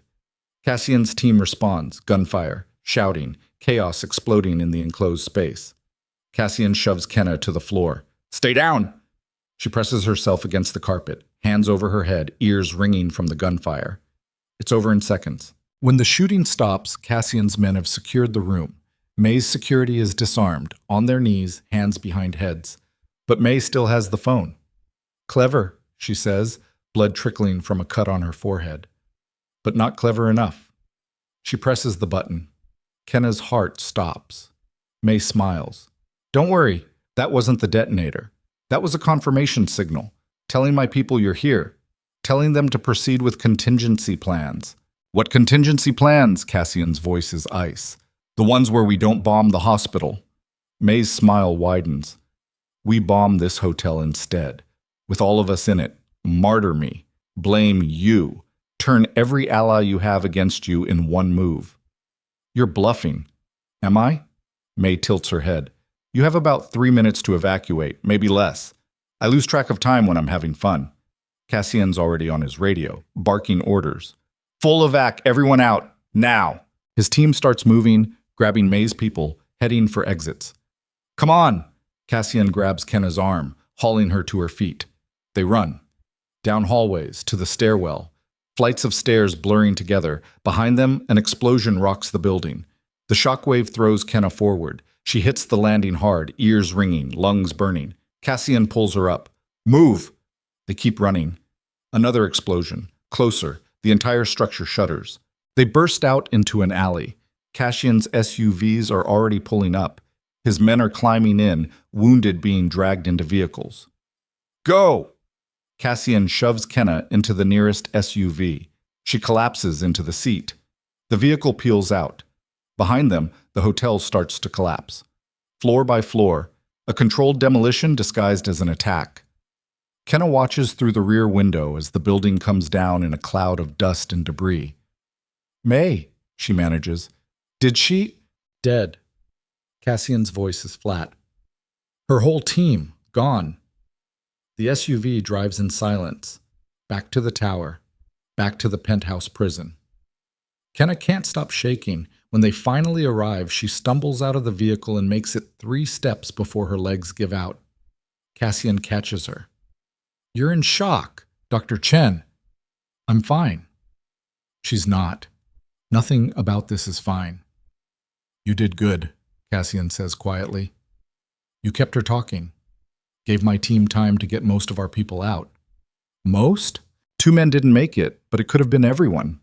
He helps her to the elevator. You saved lives today. The words should feel like victory. They feel like ashes. In the penthouse, Dr. Chen is already treating wounded.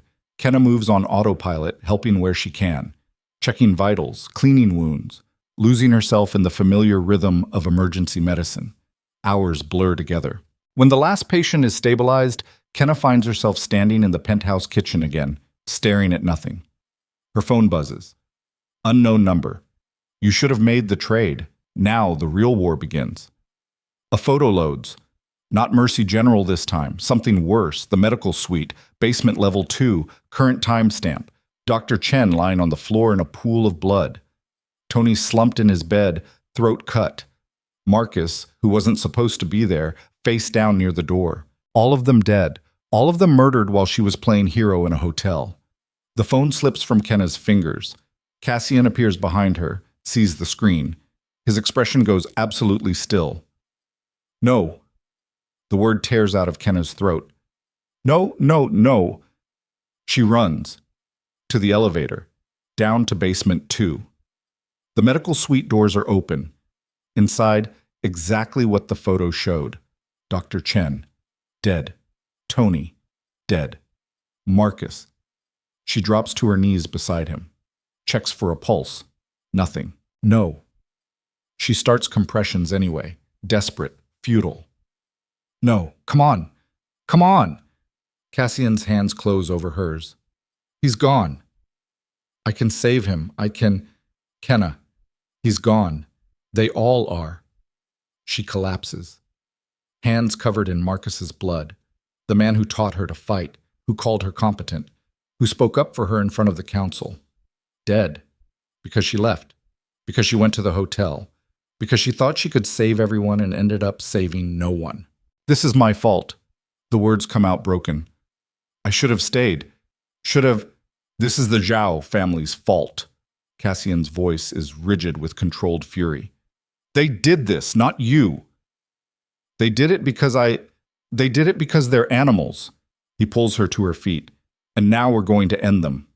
Kenna looks at the bodies, at the blood, at the proof that in this world, trying to be good gets good people killed.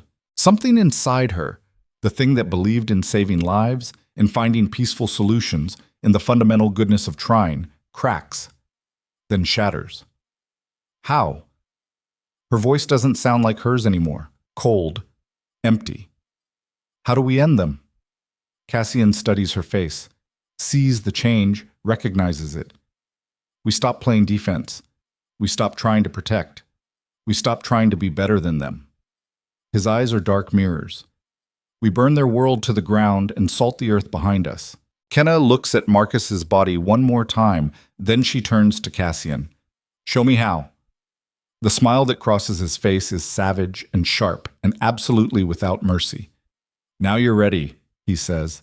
And somewhere in the ruins of who she used to be, Kenna realizes he's right. She's not a nurse anymore. Not a symbol. Not a ghost trying to be invisible. She's something else now. Something that understands that in a world built on violence, the only way to survive is to become the thing you fear most. Tomorrow, Cassian says, we start your real training. No more holding back, no more mercy, just survival. Kenna nods. She doesn't cry, doesn't break. Just stands in a room full of corpses and feels the last shred of her old life die. The nurse who answered a dying man's call is gone. What's left is something harder, colder, necessary. And as Cassian leads her out of the medical suite, stepping over the bodies of men who died because she wasn't ruthless enough, Kenna makes herself a promise. Never again. Whatever it takes. Whatever she has to become. She will survive. Even if survival costs her soul. The bodies are removed before sunrise. Efficient, clinical. Like they were never there. Kenna watches from the doorway as men in hazmat suits scrub blood from concrete, erase every trace of Marcus Tony, Dr. Chen. 3 lives reduced to biohazard disposal and paperwork. She doesn't cry. Hasn't cried since she saw the photo. Something essential broke in that moment.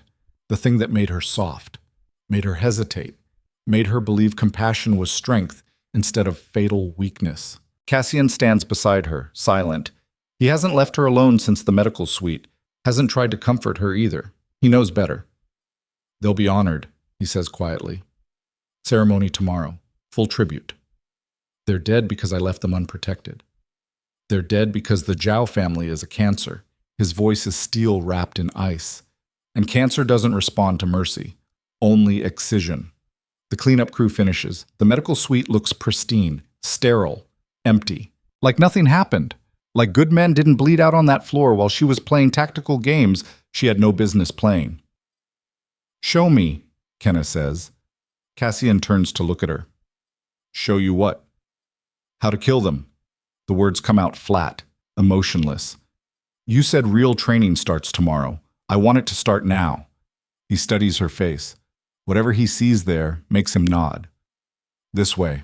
They go to the gym. 3 a.m. The city sleeps below them, but sleep is a luxury neither can afford. Cassian tosses her training gloves. Put these on. She does. Yesterday I taught you how to throw a punch. Today I teach you how to end a fight. He moves to the center of the mat. Someone comes at you. What do? Hit them. Wrong. You don't hit. You destroy. He demonstrates. A strike to the throat, followed by a knee to the groin, finished with an elbow to the temple. Brutal.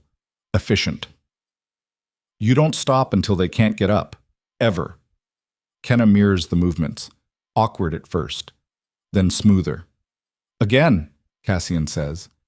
Faster. She repeats it. And again, until her muscles remember the pattern, until violence becomes muscle memory. Good. Now, defend. He comes at her without warning, not fast, but relentless. She blocks, barely, stumbles back. You're thinking, he says. Stop thinking. React. He attacks again. This time she doesn't think, just moves. Her forearm catches his wrist, deflects the strike. Her knee comes up, doesn't connect, but he nods approval. Better. Again. They train until dawn breaks, until Kenna's arms shake and sweat soaks through her clothes and every breath burns. Enough, Cassian finally says. She's on her knees gasping. Everything hurts. Good. Pain means she's still alive. Rest. Shower. We have a meeting at 8. What kind of meeting? War Council. His expression is carved from stone. We're done reacting. Time to take the fight to them. The shower is scalding. Kenna stands under the spray until her skin turns red, scrubbing away sweat and the phantom sensation of Marcus's blood on her hands. When she emerges, there are clothes laid out. Not the designer dresses or workout gear. Combat pants, fitted shirt, boots, tactical wear disguised as civilian clothes. Someone sending a message about what she is now. She dresses. The War Council meets in a room she's never seen, windowless, secure, designed for conversations that can't be overheard. The table seats 12. 7 are filled when she arrives. Cassian at the head, the council elders on either side, and 3 new faces, younger men with scars and dead eyes, the kind of men who've seen combat and survived by being meaner than everything trying to kill them. Everyone looks up when Kenna enters. The old elder, the one with ice chip eyes, speaks first. You brought the nurse to a tactical meeting. I brought an asset, Cassian corrects. Sit, he tells Kenna. She takes the empty chair beside him. Feels every eye assessing, judging, measuring. The Zhao family murdered 3 of our people last night, Cassian begins without preamble. Dr. Chen, Marcus Wu, Tony Liang. They did it to send a message, to prove they can reach us even in our most secure locations. How did they get in? One of the younger men asks. That's being investigated, but the how matters less than the response. Cassian pulls up a digital map on the screen behind him. The Zhao family has 5 primary operations in this city: import/export through the docks, money laundering through 3 shell corporations, a distribution network for their pharmaceutical operations. We're hitting all of them. Tonight. Silence. Then the elder speaks. Simultaneous strikes. That requires coordination, resources. Men we can't afford to lose. We can't afford not to. Cassian's voice is absolute. They're escalating, hotel bombing, infiltrating our headquarters, murdering our people. If we don't respond with overwhelming force, we look weak, and weakness invites more attacks. Or, another elder interjects, we could negotiate. Find middle ground. End this before more people die. No. The word cuts through the room. Everyone turns to look at Kenna. She meets their stares without flinching. You don't negotiate with cancer. You cut it out. The elder's eyebrows rise. Strong words from someone who's been here less than a month. Strong words from someone who watched good men die because we tried to be reasonable. Kenna's voice doesn't shake. Marcus taught me to fight. Tony called me competent. Dr. Chen trusted me with his patients. They're dead now. All of them. Because the Zhao family doesn't care about negotiation or middle ground. They care about winning. She leans forward. So we make them lose. The room is silent. Then, unexpected, the elder smiles. Small, cold, but real. Perhaps you are more than just a symbol after all, Cassian continues. We have intelligence on all 5 targets. Security rotations, weak points, optimal strike times. He nods to one of the younger men. James will coordinate the dock operation. Chen handles the financial targets. Wei takes distribution. And the main facility? The elder asks. Their central command? I'm handling that personally. Cassian's eyes are dark. With Kenna. The room erupts. Absolutely not. She's not trained. This is suicide. Enough. Cassian's voice silences them. The Zhao family's central command is a fortified building in the industrial district. 20 guards minimum. Hardened security. They're expecting retaliation, but not a direct assault on their headquarters. That's exactly why we're doing it. With the nurse, the elder says flatly. With someone who's proven she can function under pressure. Who kept Mei Zhao talking long enough for my team to evacuate. Who has medical training that might prove useful when things get bloody. Cassian looks at Kenna. And who has more reason than anyone in this room to want the Zhao family destroyed? Kenna holds his gaze. When do we leave? 1800 hours, 6 hours to prepare. He turns back to the council. The rest of you have your assignments. We move simultaneously. Coordinated strikes. Maximum damage. Minimum exposure. Questions? No one speaks. Then we're done. Dismissed. The elders file out. The younger men stay behind, surrounding Cassian with tactical displays and logistics Kenna doesn't fully understand. She steps outside, needing air, needing space to process. The penthouse is quiet, empty. The luxury feels obscene after everything. She finds herself in the library, books in languages she can't read, first editions worth more than she made in a year, all of it meaningless. Her phone buzzes. For a split second, she expects another threat, another photo, more death. But it's from an unknown number with a single message. Marcus would be proud. No signature, no explanation. But somehow Kenna knows it's from one of the guards, one of the men who worked with Marcus, who respected him. She saves the message. The hours until deployment crawl by like torture. Kenna tries to rest. Can't. Tries to eat. Can't. Finally gives up and goes back to the gym. She runs through the movements Cassian taught her. Strike, deflect, destroy. Over and over until her body moves without thought. At 4 p.m., there's a knock on her door. One of Cassian's men, the one called James. Early 30s, scar tissue where his left ear should be. Boss wants you kitted up, he says. Come with me. She follows him to a room she's never entered. Inside, an armory, weapons mounted on walls. Tactical gear organized with military precision. Enough firepower to start a war, or finish one. You know how to shoot? James asks. No. Then you're learning, fast. He pulls a handgun from the rack. Glock 19 9mm 15-round magazine. Standard issue for a reason. Reliable, simple, doesn't jam when you need it most. He shows her how to load it, how to chamber a round, how to aim. Safety on until you're ready to fire. Two-handed grip. Breathe out when you pull the trigger. Center mass. Don't go for headshots. Too much pressure, too easy to miss. He hands her the weapon. Feel the weight. It's heavier than she expected. Cold, solid, real. I'm a nurse, she says. I save lives. Today you're a soldier. Soldiers take them. James meets her eyes. You want revenge for Marcus? For Tony? For Dr. Chen? This is how you get it. He sets up targets at the far end of the room, human silhouettes made of paper. Fire when ready. Kenna raises the gun. Her hands shake. Breathe, James says. Steady. Focus. She breathes, squeezes the trigger. The recoil jolts through her arms. The shot goes wide, punching a hole in the wall 3 feet from the target.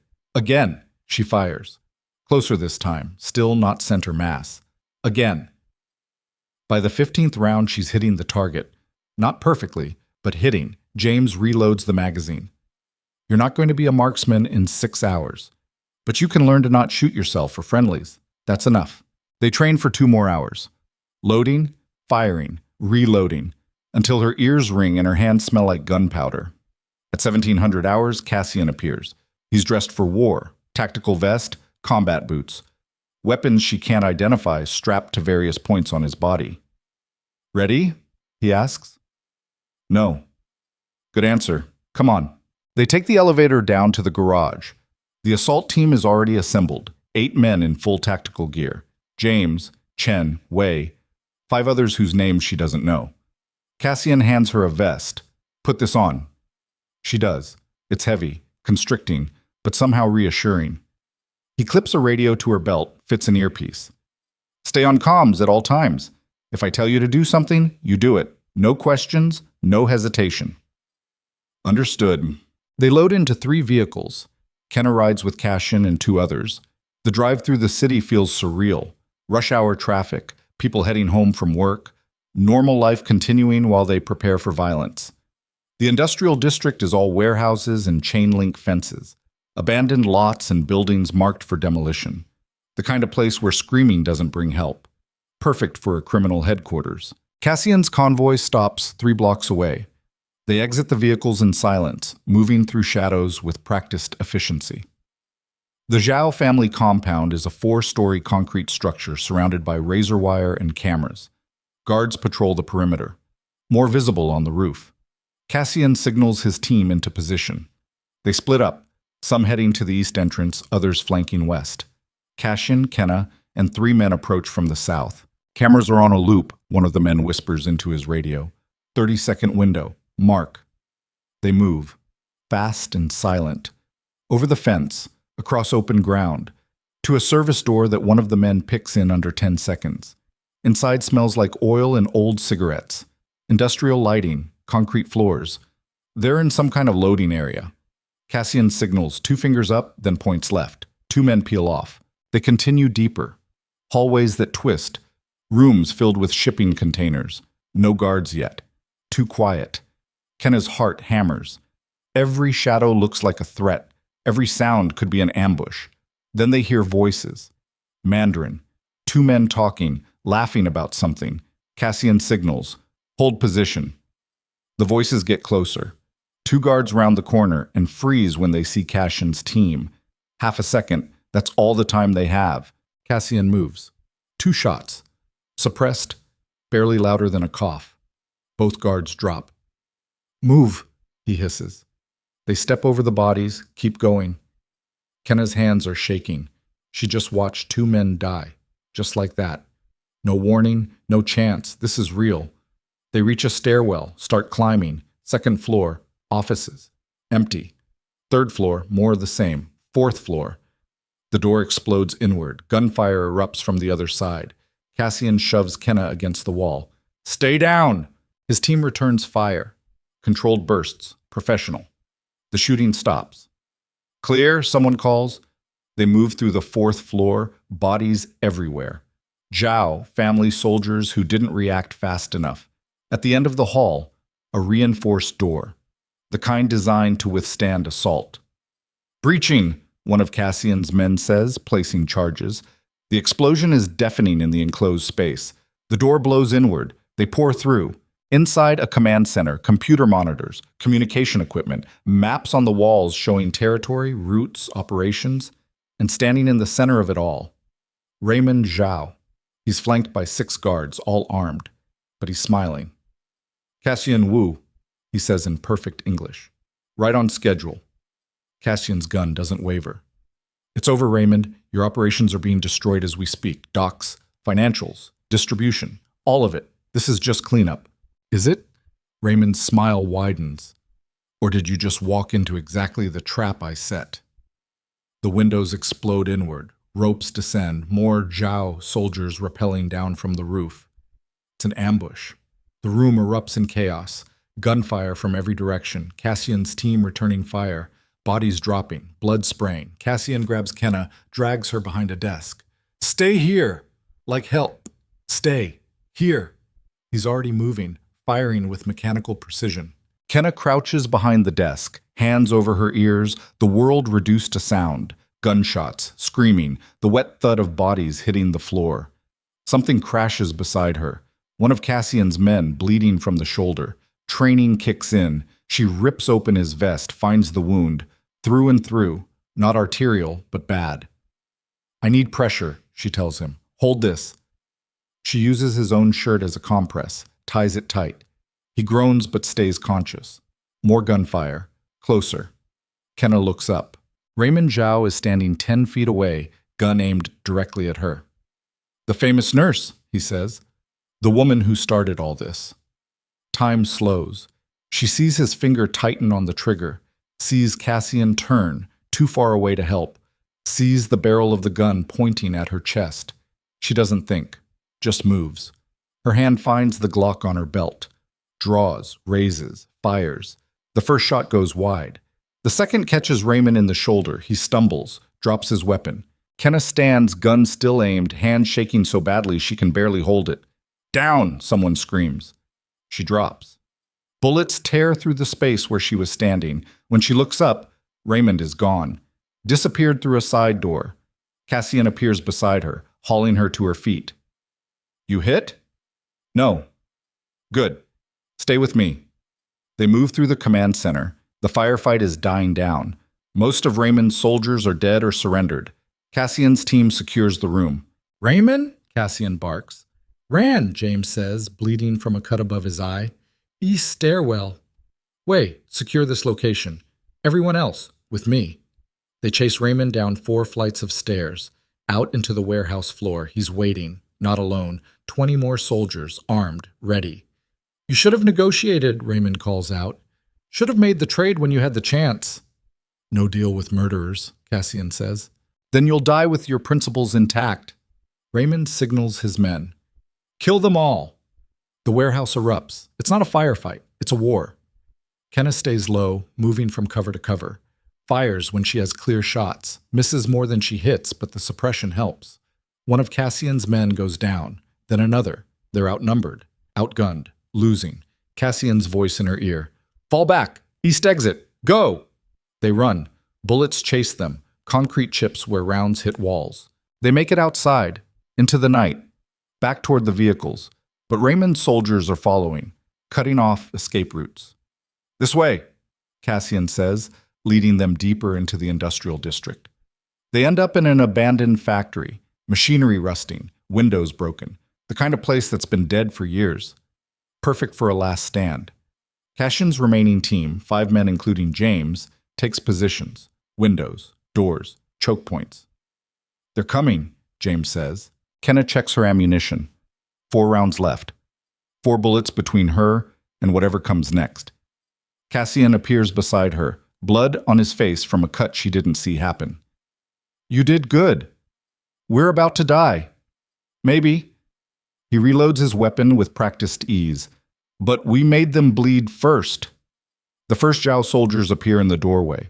The shooting starts again. Kenna fires. Once, twice, 3 times. Her gun clicks empty. Reload! Cassian shouts. She fumbles with the magazine, drops it, hands shaking too badly. A soldier appears in front of her, gun raised. Cassian's shot drops him. Focus, he tells her. Breathe. Reload. She forces her hand steady, ejects the empty magazine, slides in a fresh one, chambers around. The factory fills with smoke from gunfire. Hard to see, hard to breathe. Someone screams. One of Cassian's men down, then another. They're losing. Kenna fires blindly into the smoke. Hears a grunt. Maybe she hit someone. Maybe not. Something explodes, flashbang or grenade, she can't tell. The world goes white and silent. When her vision clears, Raymond is standing in the center of the factory floor, flanked by a dozen soldiers. Only 3 of Cassian's team are left standing. James, Wei, 1 other, and Cassian, and Kenna, 5 against 13. It's over, Raymond says. Put down your weapons. No. Cassian's voice is absolute. Then you die here. All of you. We die anyway. Might as well make it expensive. Raymond laughs. Such arrogance, even at the end. He raises his gun, aimed at Cassian. Kenna moves without thinking, steps between them. Wait. Kenna, Cassian's warning. Wait, she repeats, looking at Raymond. You want me. That's what this was always about. The message, the hospital threats, all of it. You wanted leverage over Cassian, and I'm it. True, Raymond agrees. You're also the symbol of his weakness, his sentimentality. Then take me. Let the others go. You get what you want. End this. Kenna, no. Cassian's hand on her arm. She shakes it off. You said it yourself. Symbols have power. Use me. Parade me around. Prove you won. Whatever you want. Just let them live. Raymond considers. And Cassian Wu? Lives. Or I don't cooperate. I fight. I scream. I make you kill me and become a martyr instead of a prize. The factory is silent except for labored breathing and the drip of blood on concrete. Raymond lowers his gun. Deal. No. Cassian starts. Yes. Kenna turns to face him. You taught me to survive. This is survival. This is suicide. This is strategy. She meets his eyes. You know I'm right. Something in his expression breaks, just for a second, then reforms into stone. If you hurt her, he says to Raymond, voice deadly quiet, I will burn your entire bloodline to ashes. Noted, Raymond gestures to his men. Take her. Let the others leave. Two soldiers grab Kenna's arms. She doesn't resist. Cassian watches, hands clenched, everything in his posture screaming to fight. But he doesn't. Because she's right. This is the only play that keeps anyone alive. Go, she tells him. Live. Fight another day. I will come for you, Cassian says. Not a promise, a fact. I know. Raymond's soldiers drag her toward the exit. She doesn't look back. Can't. If she looks back, she'll lose her nerve. They take her outside, into a waiting vehicle. Black SUV, just like the ones that showed up at her apartment all those weeks ago. Full circle. Raymond slides in beside her. Brave move, nurse. Stupid, but brave. What happens now? Now you become what you were always meant to be. His smile is cold. A weapon. Against the man who protected you. The vehicle pulls away. Kenna watches through the window as the factory disappears into darkness. Somewhere behind her, Cassian is still alive. That's enough. For now. The SUV drives for an hour, maybe two. Hard to track time when every second feels like falling. They stop at a compound she doesn't recognize. Walls, guards, the architecture of power and paranoia. Inside, luxury that rivals Cassian's penthouse, but colder, harder, less human. Raymond leads her to a room, locks the door from the outside. Rest, he says through the steel. Tomorrow we begin. Kenna sits on the bed, looks at her hands, still shaking, still covered in gunpowder residue, still the hands of a nurse who swore an oath to do no harm. She laughs, sharp, bitter. That oath died in the medical suite alongside Marcus. Now she's something else. A hostage. A weapon. A woman who just sacrificed herself to buy time for a man she barely knows but somehow can't let die. Her phone, confiscated, buzzes somewhere in the next room. Probably Cassian. Probably furious. Probably already planning her rescue. Good. She hopes he's planning, because Kenna is planning too. Not escape. Something better. Revenge. Raymond Zhao thinks he captured a symbol. He's wrong. He captured a bomb. And Kenna is going to detonate. From the inside. Whatever it takes. Whatever she has to become. She will end this. On her terms. In her time. The nurse is dead. Long live the queen. The room has no windows. Just four walls painted sterile white and a door that only opens from the outside. Kenna counts the seconds between guard rotations. Every 4 hours. Precise as clockwork. Raymond Zhao runs his operation like a machine. Efficient. Predictable. Predictable is exploitable. She's been here 3 days. 72 hours of isolation punctuated by meals delivered on trays and questions shouted through the door. Questions she doesn't answer. Can't answer without giving Raymond what he wants. Confirmation that she's broken, that the symbol he captured is ready to be weaponized against Cassian. She's not broken. She's waiting. On the 4th day, the door opens. Not a guard, Raymond himself. You're remarkably stubborn, he says, stepping inside. 2 armed men flank him but stay in the hallway. Most people crack by day 2. Isolation does that, makes you desperate for human contact, makes you willing to talk just to hear another voice. Kenna sits on the edge of the bed, hands folded in her lap, calm, composed. I spent years working overnight shifts in an ER. Isolation doesn't scare me, boredom does. And you're boring. Raymond's smile doesn't reach his eyes. Brave words for someone in your position. What position is that? Hostage, prisoner, symbol? She tilts her head. You still haven't decided what I am, have you? That's why you keep me locked up instead of using me. You don't know how. I know exactly how. He moves closer. Cassian Wu is consolidating power. My operations, the ones he didn't destroy, are hemorrhaging money and personnel. His people are emboldened, mine are afraid, all because he believes you're worth saving. And you think proving him wrong will break him. I think broadcasting your execution will prove he's sentimental, weak, that he'll sacrifice strategic advantage for emotional attachment. Raymond crouches in front of her, eye level. And when his allies see that weakness, they'll abandon him, just like they abandoned my family after you killed May. The accusation hangs in the air. I didn't kill your sister, Kenna says quietly. She killed herself. Blew up that hotel with herself inside rather than face capture. That's not strategy. That's suicide. Semantics. But something flickers in Raymond's expression. Pain, quickly masked.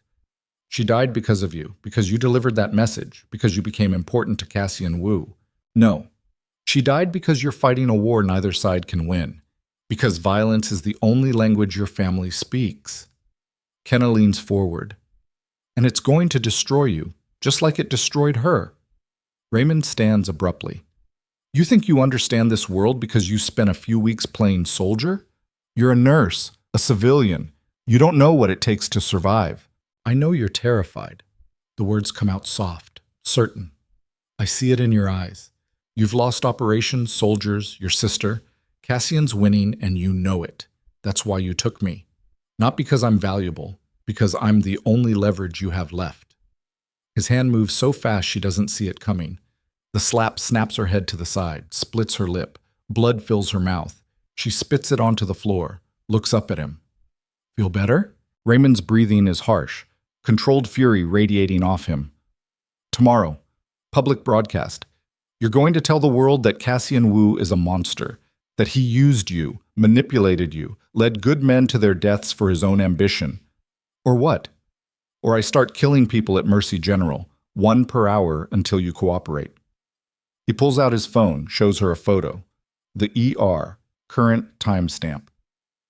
We have men stationed outside, armed, waiting for my signal. Kenna's chest tightens. Not again. Not more innocence. You're bluffing. Am I? Raymond's smile is cruel. Test me. See what happens. He leaves. The door locks behind him. Kenna touches her split lip, winces. The pain is sharp and clarifying. She has less than 24 hours. Either she cooperates and destroys Cassian's reputation, or people die and she becomes complicit in another massacre. There has to be a third option.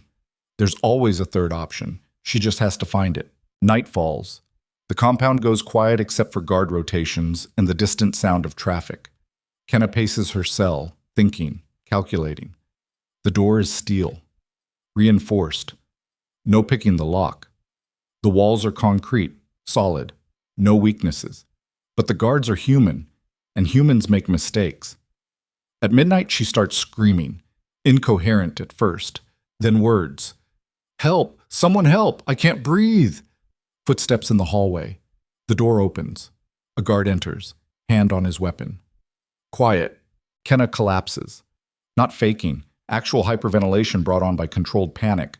She's done this before, seen patients do it, learned to recognize the signs. Now she weaponizes it. The guard hesitates, radios for backup. Another guard enters. They're arguing in Mandarin about what to do. Kenna's vision tunnels. Spots dance at the edges. Her body is convinced it's dying. Good. One of the guards kneels beside her, checking her pulse. She strikes. Not with a weapon, with knowledge. Her fingers find the pressure point on his neck, the one Dr. Chen taught her about during a late-night anatomy lesson. Press hard enough, and the vagus nerve does the rest. The guard's eyes roll back. He slumps. The second guard reaches for his weapon, but Kenna already has the first guard's gun. She doesn't aim, just fires. The suppressed shot catches him in the thigh. He goes down screaming. Kenna stands on shaking legs, gun trembling in her hands. The unconscious guard is breathing. The wounded one is alive. She didn't kill them. That matters. Somehow it still matters. She strips the unconscious guard of his radio, his keys, his spare magazine. Checks the hallway. Empty. Move. She runs. Not toward the exit. That's where they'll expect her. Toward the center of the compound. Toward where Raymond would keep his command center, his intelligence, his leverage. The compound is a maze of hallways, but she follows the signs of money and power. Better lighting, thicker doors, security cameras every 10 feet. She finds it on the third floor. A door marked private in English and Mandarin. Locked. The keys from the guard don't work. Behind her, alarms start blaring. They know she's out. Kenna aims the gun at the lock and fires. Once, twice. The mechanism shatters. She kicks the door open. Inside, exactly what she hoped for. Computer monitors, file cabinets, maps on the walls. And sitting at the desk, frozen in surprise, a young woman. 20, maybe 22. Laptop open in front of her. "Don't move," Kenna says, gun aimed. The woman raises her hands. "You're the nurse. Kenna Vale." "Who are you?" "Lily. I'm Raymond's assistant." Her English is perfect, American accented. "Please don't shoot me, I'm not armed." "Where's Raymond?" "Penthouse. 2 floors up, but you won't make it there. The guards—" "I don't need to make it there." Kenna moves to the laptop. "What is this?" "Communications, social media monitoring, intel gathering." Lily's voice shakes. "Please, I just work here. I don't hurt people." "Then help me." Kenna keeps the gun aimed, but her voice softens. "Help me end this before more people die." "I can't. Raymond will, Raymond is going to kill innocent people at Mercy General Hospital tomorrow, unless I stop him." Kenna meets the woman's eyes. "You said you don't hurt people. Prove it." Lily stares at her for a long moment. Then her shoulders slump. "What do you need?" "Access to his communications, phone records, proof he's planning the hospital attack." Lily's fingers fly across the keyboard. "He keeps everything encrypted, but I have admin access for emergencies. Files open, emails, text messages, voice recordings, evidence, mountains of it, plans for the hospital attack, detailed schematics, guard rotations, timelines." "Download it," Kenna says. "Everything, thumb drive, now." Lily pulls a drive from the desk drawer, starts transferring files. The door bursts open. Raymond stands in the doorway with 6 armed guards. His expression is absolute fury. "Step away from the computer," he says. Kenna aims the gun at the monitor.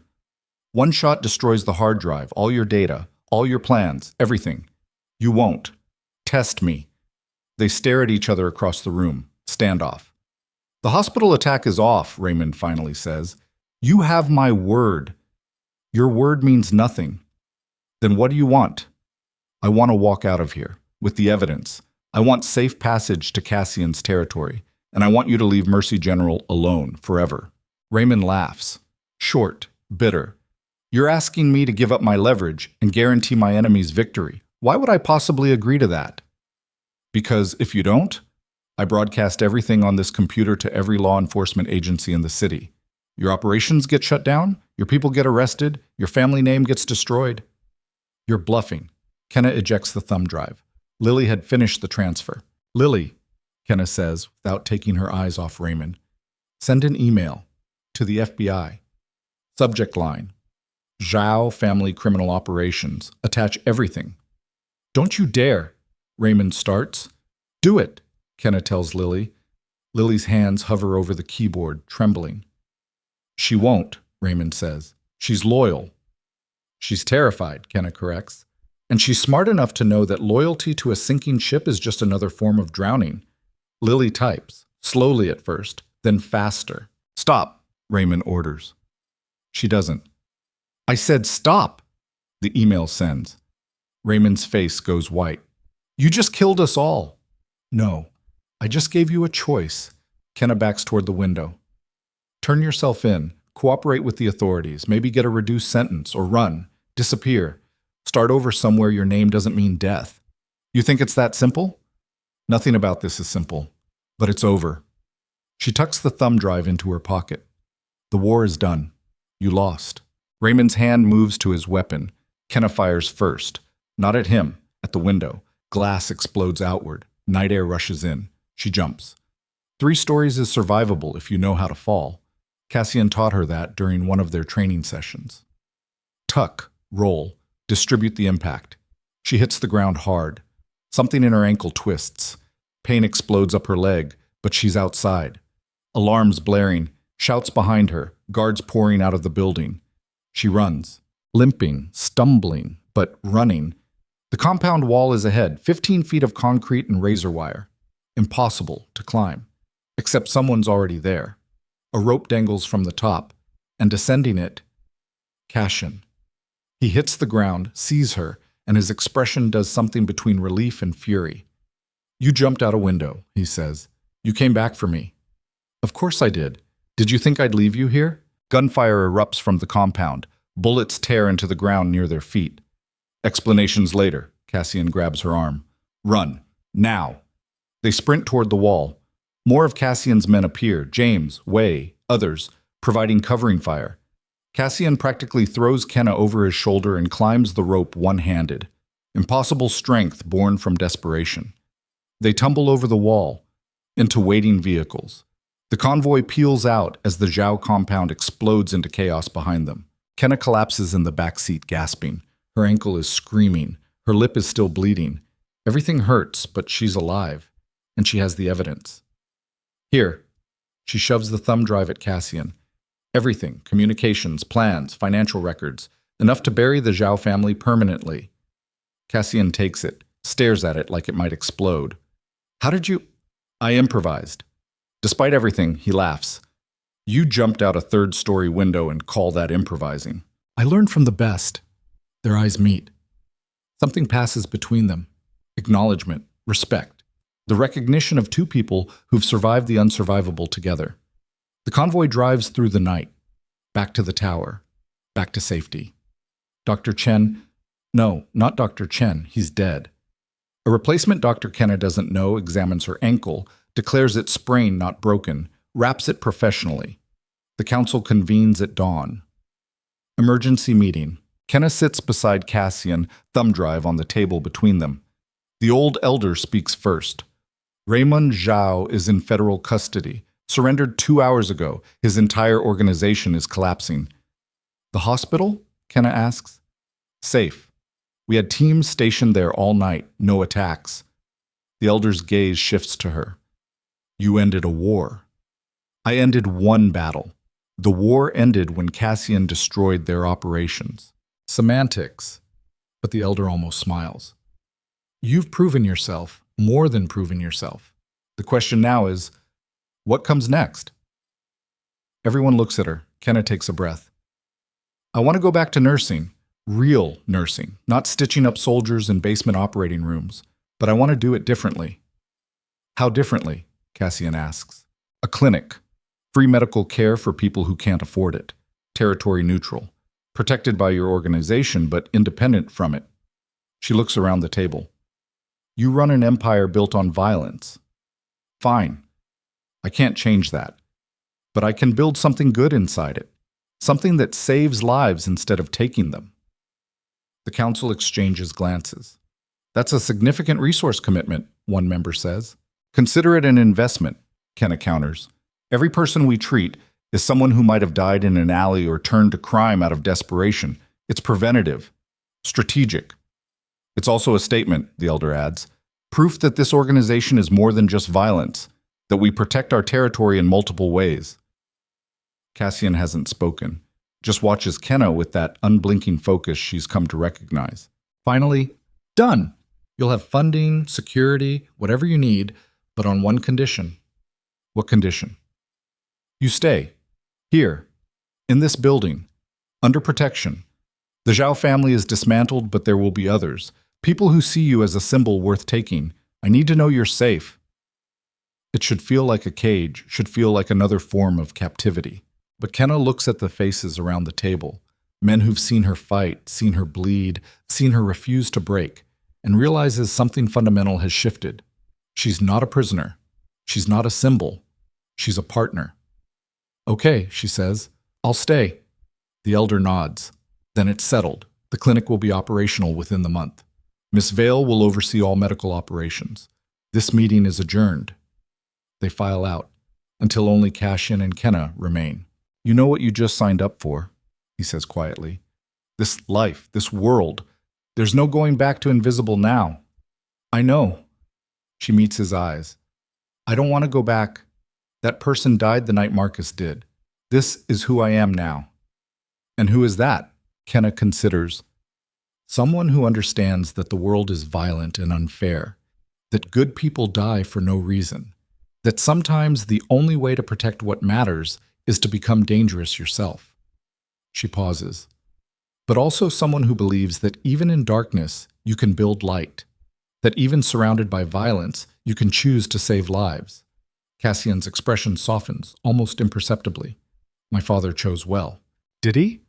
Or did he just make a desperate call to a stranger and hope for the best? Maybe both. Cassian stands, offers his hand. Welcome to the family. Officially. Kenna takes his hand, lets him pull her to her feet. Her ankle protests but holds.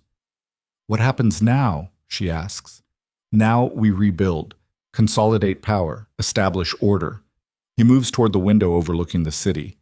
And we make sure what happened to Marcus, to Tony, to Dr. Chen never happens again. That's a tall order. Yes. But we have time. He glances back at her. And we have each other. It's not romantic, not in the traditional sense, but it's something deeper, the bond between two people who've seen each other at their worst and chose to stay anyway. Kenna joins him at the window. The city spreads below them, waking to another day. Millions of people living their lives, completely unaware of the war that just ended, the violence that was prevented, the future that was secured. The silver dragon sleeps, she says softly. Cassian looks at her sharply. What? Your father's message. I never understood what it meant. It was code. Confirmation that his final transition plan was in effect, that I was to take over the organization with his blessing. Cassian's voice is quiet. But it was also a message to me. The dragon sleeps. It doesn't die. It waits, gathers strength, and when the time is right, it wakes. And have you? Woken? We both have. He turns to face her fully. You're not the invisible nurse anymore. I'm not my father's reluctant heir. We're something new, something this city hasn't seen before. What's that? A partnership built on survival instead of blood. Cassian's smile is small but genuine. The old ways die hard, but they do die. We're proof of that. 3 months later, the clinic opens in the heart of what used to be contested territory. Clean, modern, staffed by doctors and nurses recruited from across the city. People who believe in the mission, free medical care, no questions asked, no one turned away. Kenna stands at the entrance on opening day, watching patients file in. Young mothers with sick children, elderly people who can't afford prescriptions, workers injured on construction sites, all of them getting treatment they desperately need. Marcus would have called it naive. Dr. Chen would have called it impractical. Tony would have called it dangerous. But they're not here to argue. So Kenna does it anyway, in their memory, in defiance of a world that says compassion is weakness. Cassian appears beside her. He's been here every day during construction, overseeing security, ensuring nothing threatens the clinic or its patients. First day, he observes. How does it feel? Terrifying. Like at any moment someone's going to realize I have no idea what I'm doing. Welcome to leadership. He watches the flow of patients. You built this in 3 months, from nothing. That's remarkable. I had help.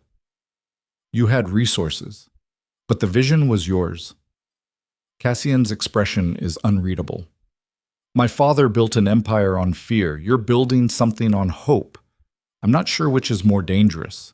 Hope is definitely more dangerous. It makes people believe things can change. Can they? Kenna looks at the clinic, at the people being helped, at the proof that even in a world ruled by violence, spaces can be carved out for healing. I think they already are. That evening, the council meets for the first time since the clinic opened. New faces at the table now, younger people, more diverse, recruited based on competence rather than legacy. The old guard is still there, but their influence is waning. The elder speaks. Financial reports show the clinic is operating above projected costs. We're subsidizing approximately 40% of operational expenses. Short-term investment, Kenna counters. Long-term payoff. Every person we treat is someone who doesn't end up in the criminal justice system. Someone who doesn't turn to violence out of desperation. It's strategic. It's also expensive. So was the war with the Zhao family. This is cheaper and has better outcomes. She slides a report across the table. Crime in the surrounding district is down 18% since we opened. Emergency room visits are down 12%. Community trust is up significantly. The council reviews the numbers. Finally, the elder nods. Approved. Continued funding for another 6 months. Pending review. It's a victory. Small. Bureaucratic. But real. After the meeting, Cassian finds Kenna in the library. You're getting good at this, he says. The politics. The persuasion. I learned from watching you. I use threats and leverage. You use data and hope. Different tools, same goal. Kenna closes the book she was pretending to read. We're trying to build something sustainable, something that outlasts us. That's the trick, isn't it? Building something that survives its creators. Cassian sits across from her. My father tried. Built an empire that was supposed to last generations. It nearly collapsed the moment he died. Because it was built on one man's power, not on systems, not on shared investment. Kenna leans forward.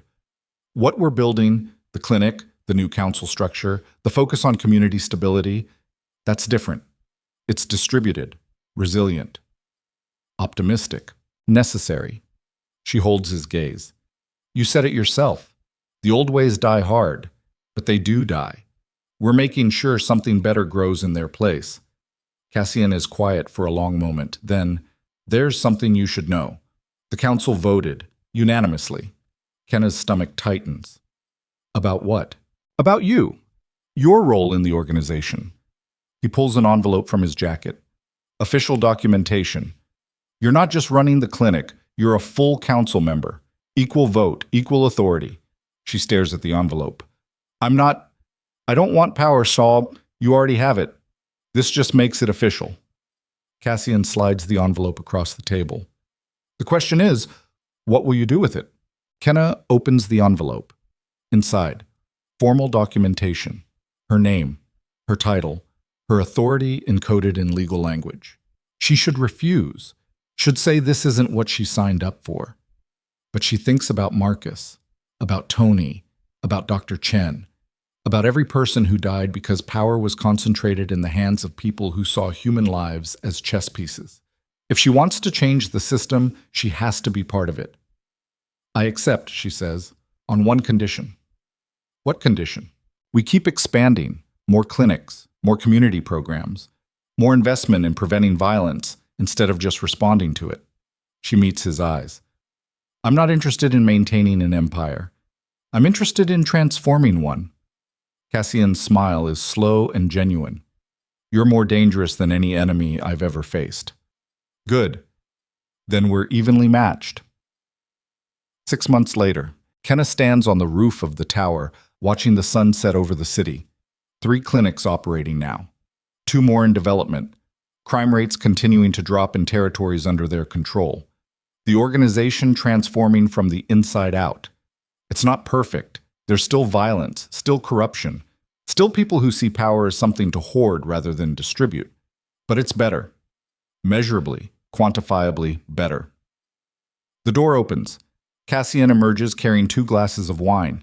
Thought you might be up here, he says, handing her one. Where else would I be? Best view in the city. They stand side by side, not touching, but close enough to feel each other's presence.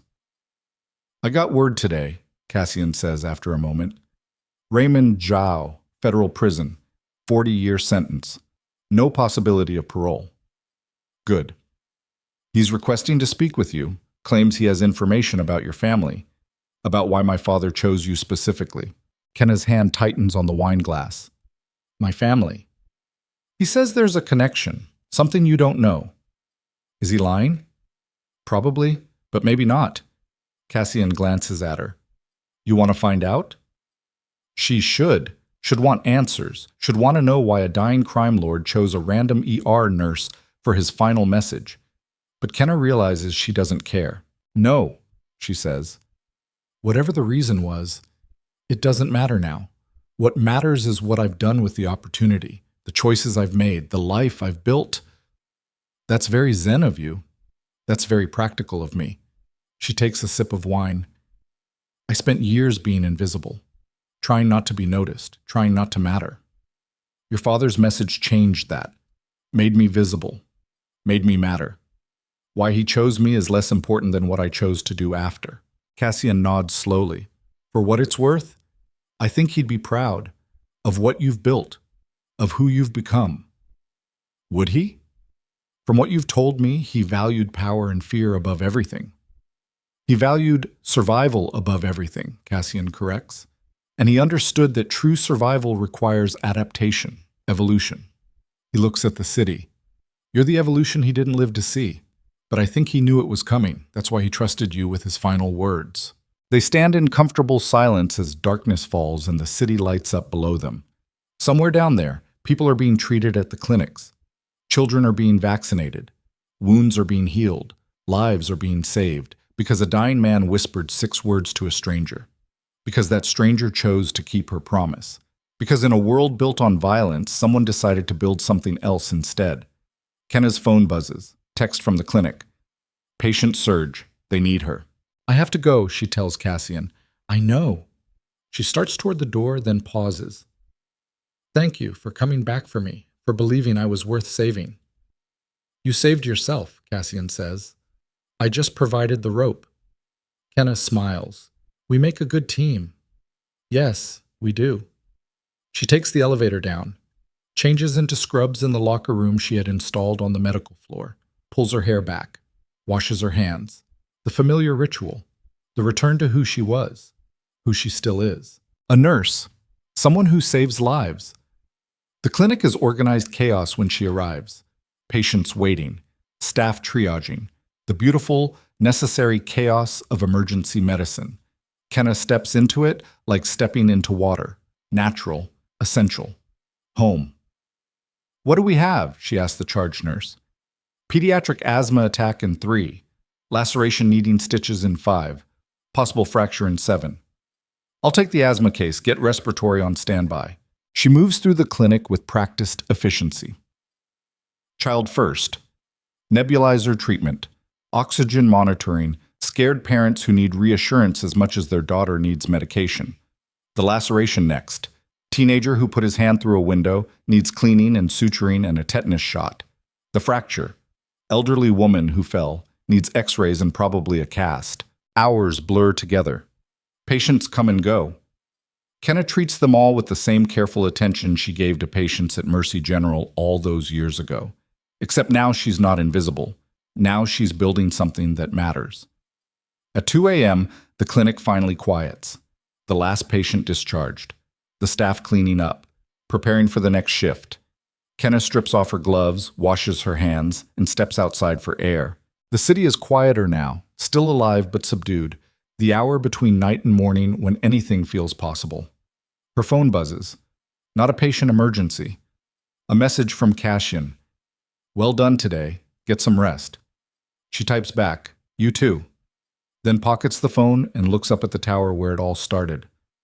Where a desperate choice became a new life. Where fear became strength. Where invisibility became power. The penthouse lights are still on. Cassian probably working, always working, trying to build something sustainable from the ashes of his father's empire. They're both trying, both building, both refusing to accept that violence and fear are the only options. Kenna walks back to the tower, takes the elevator up.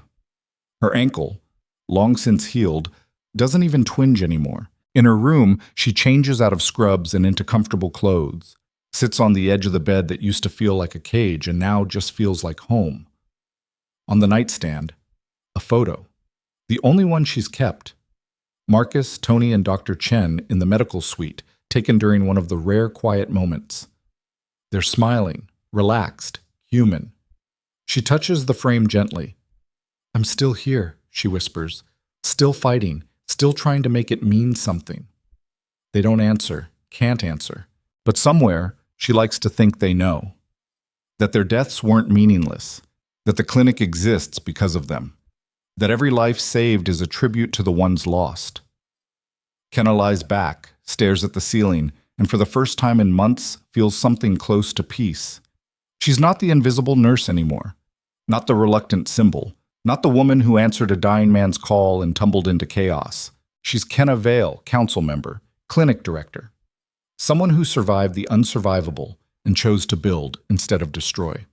The silver dragon sleeps, but she's awake, and she's building a kingdom where power means protection, where strength means healing, where the ghosts of the past become the foundation for a better future. Outside, the city continues its endless cycle: violence and hope, darkness and light, death and survival. Inside, Kenna closes her eyes. Tomorrow there will be more patience, more challenges, more battles to fight. But tonight, she rests, knowing that she's exactly where she's supposed to be, knowing that the message she delivered, the 6 words that changed everything, weren't just about succession or power or legacy. They were about transformation.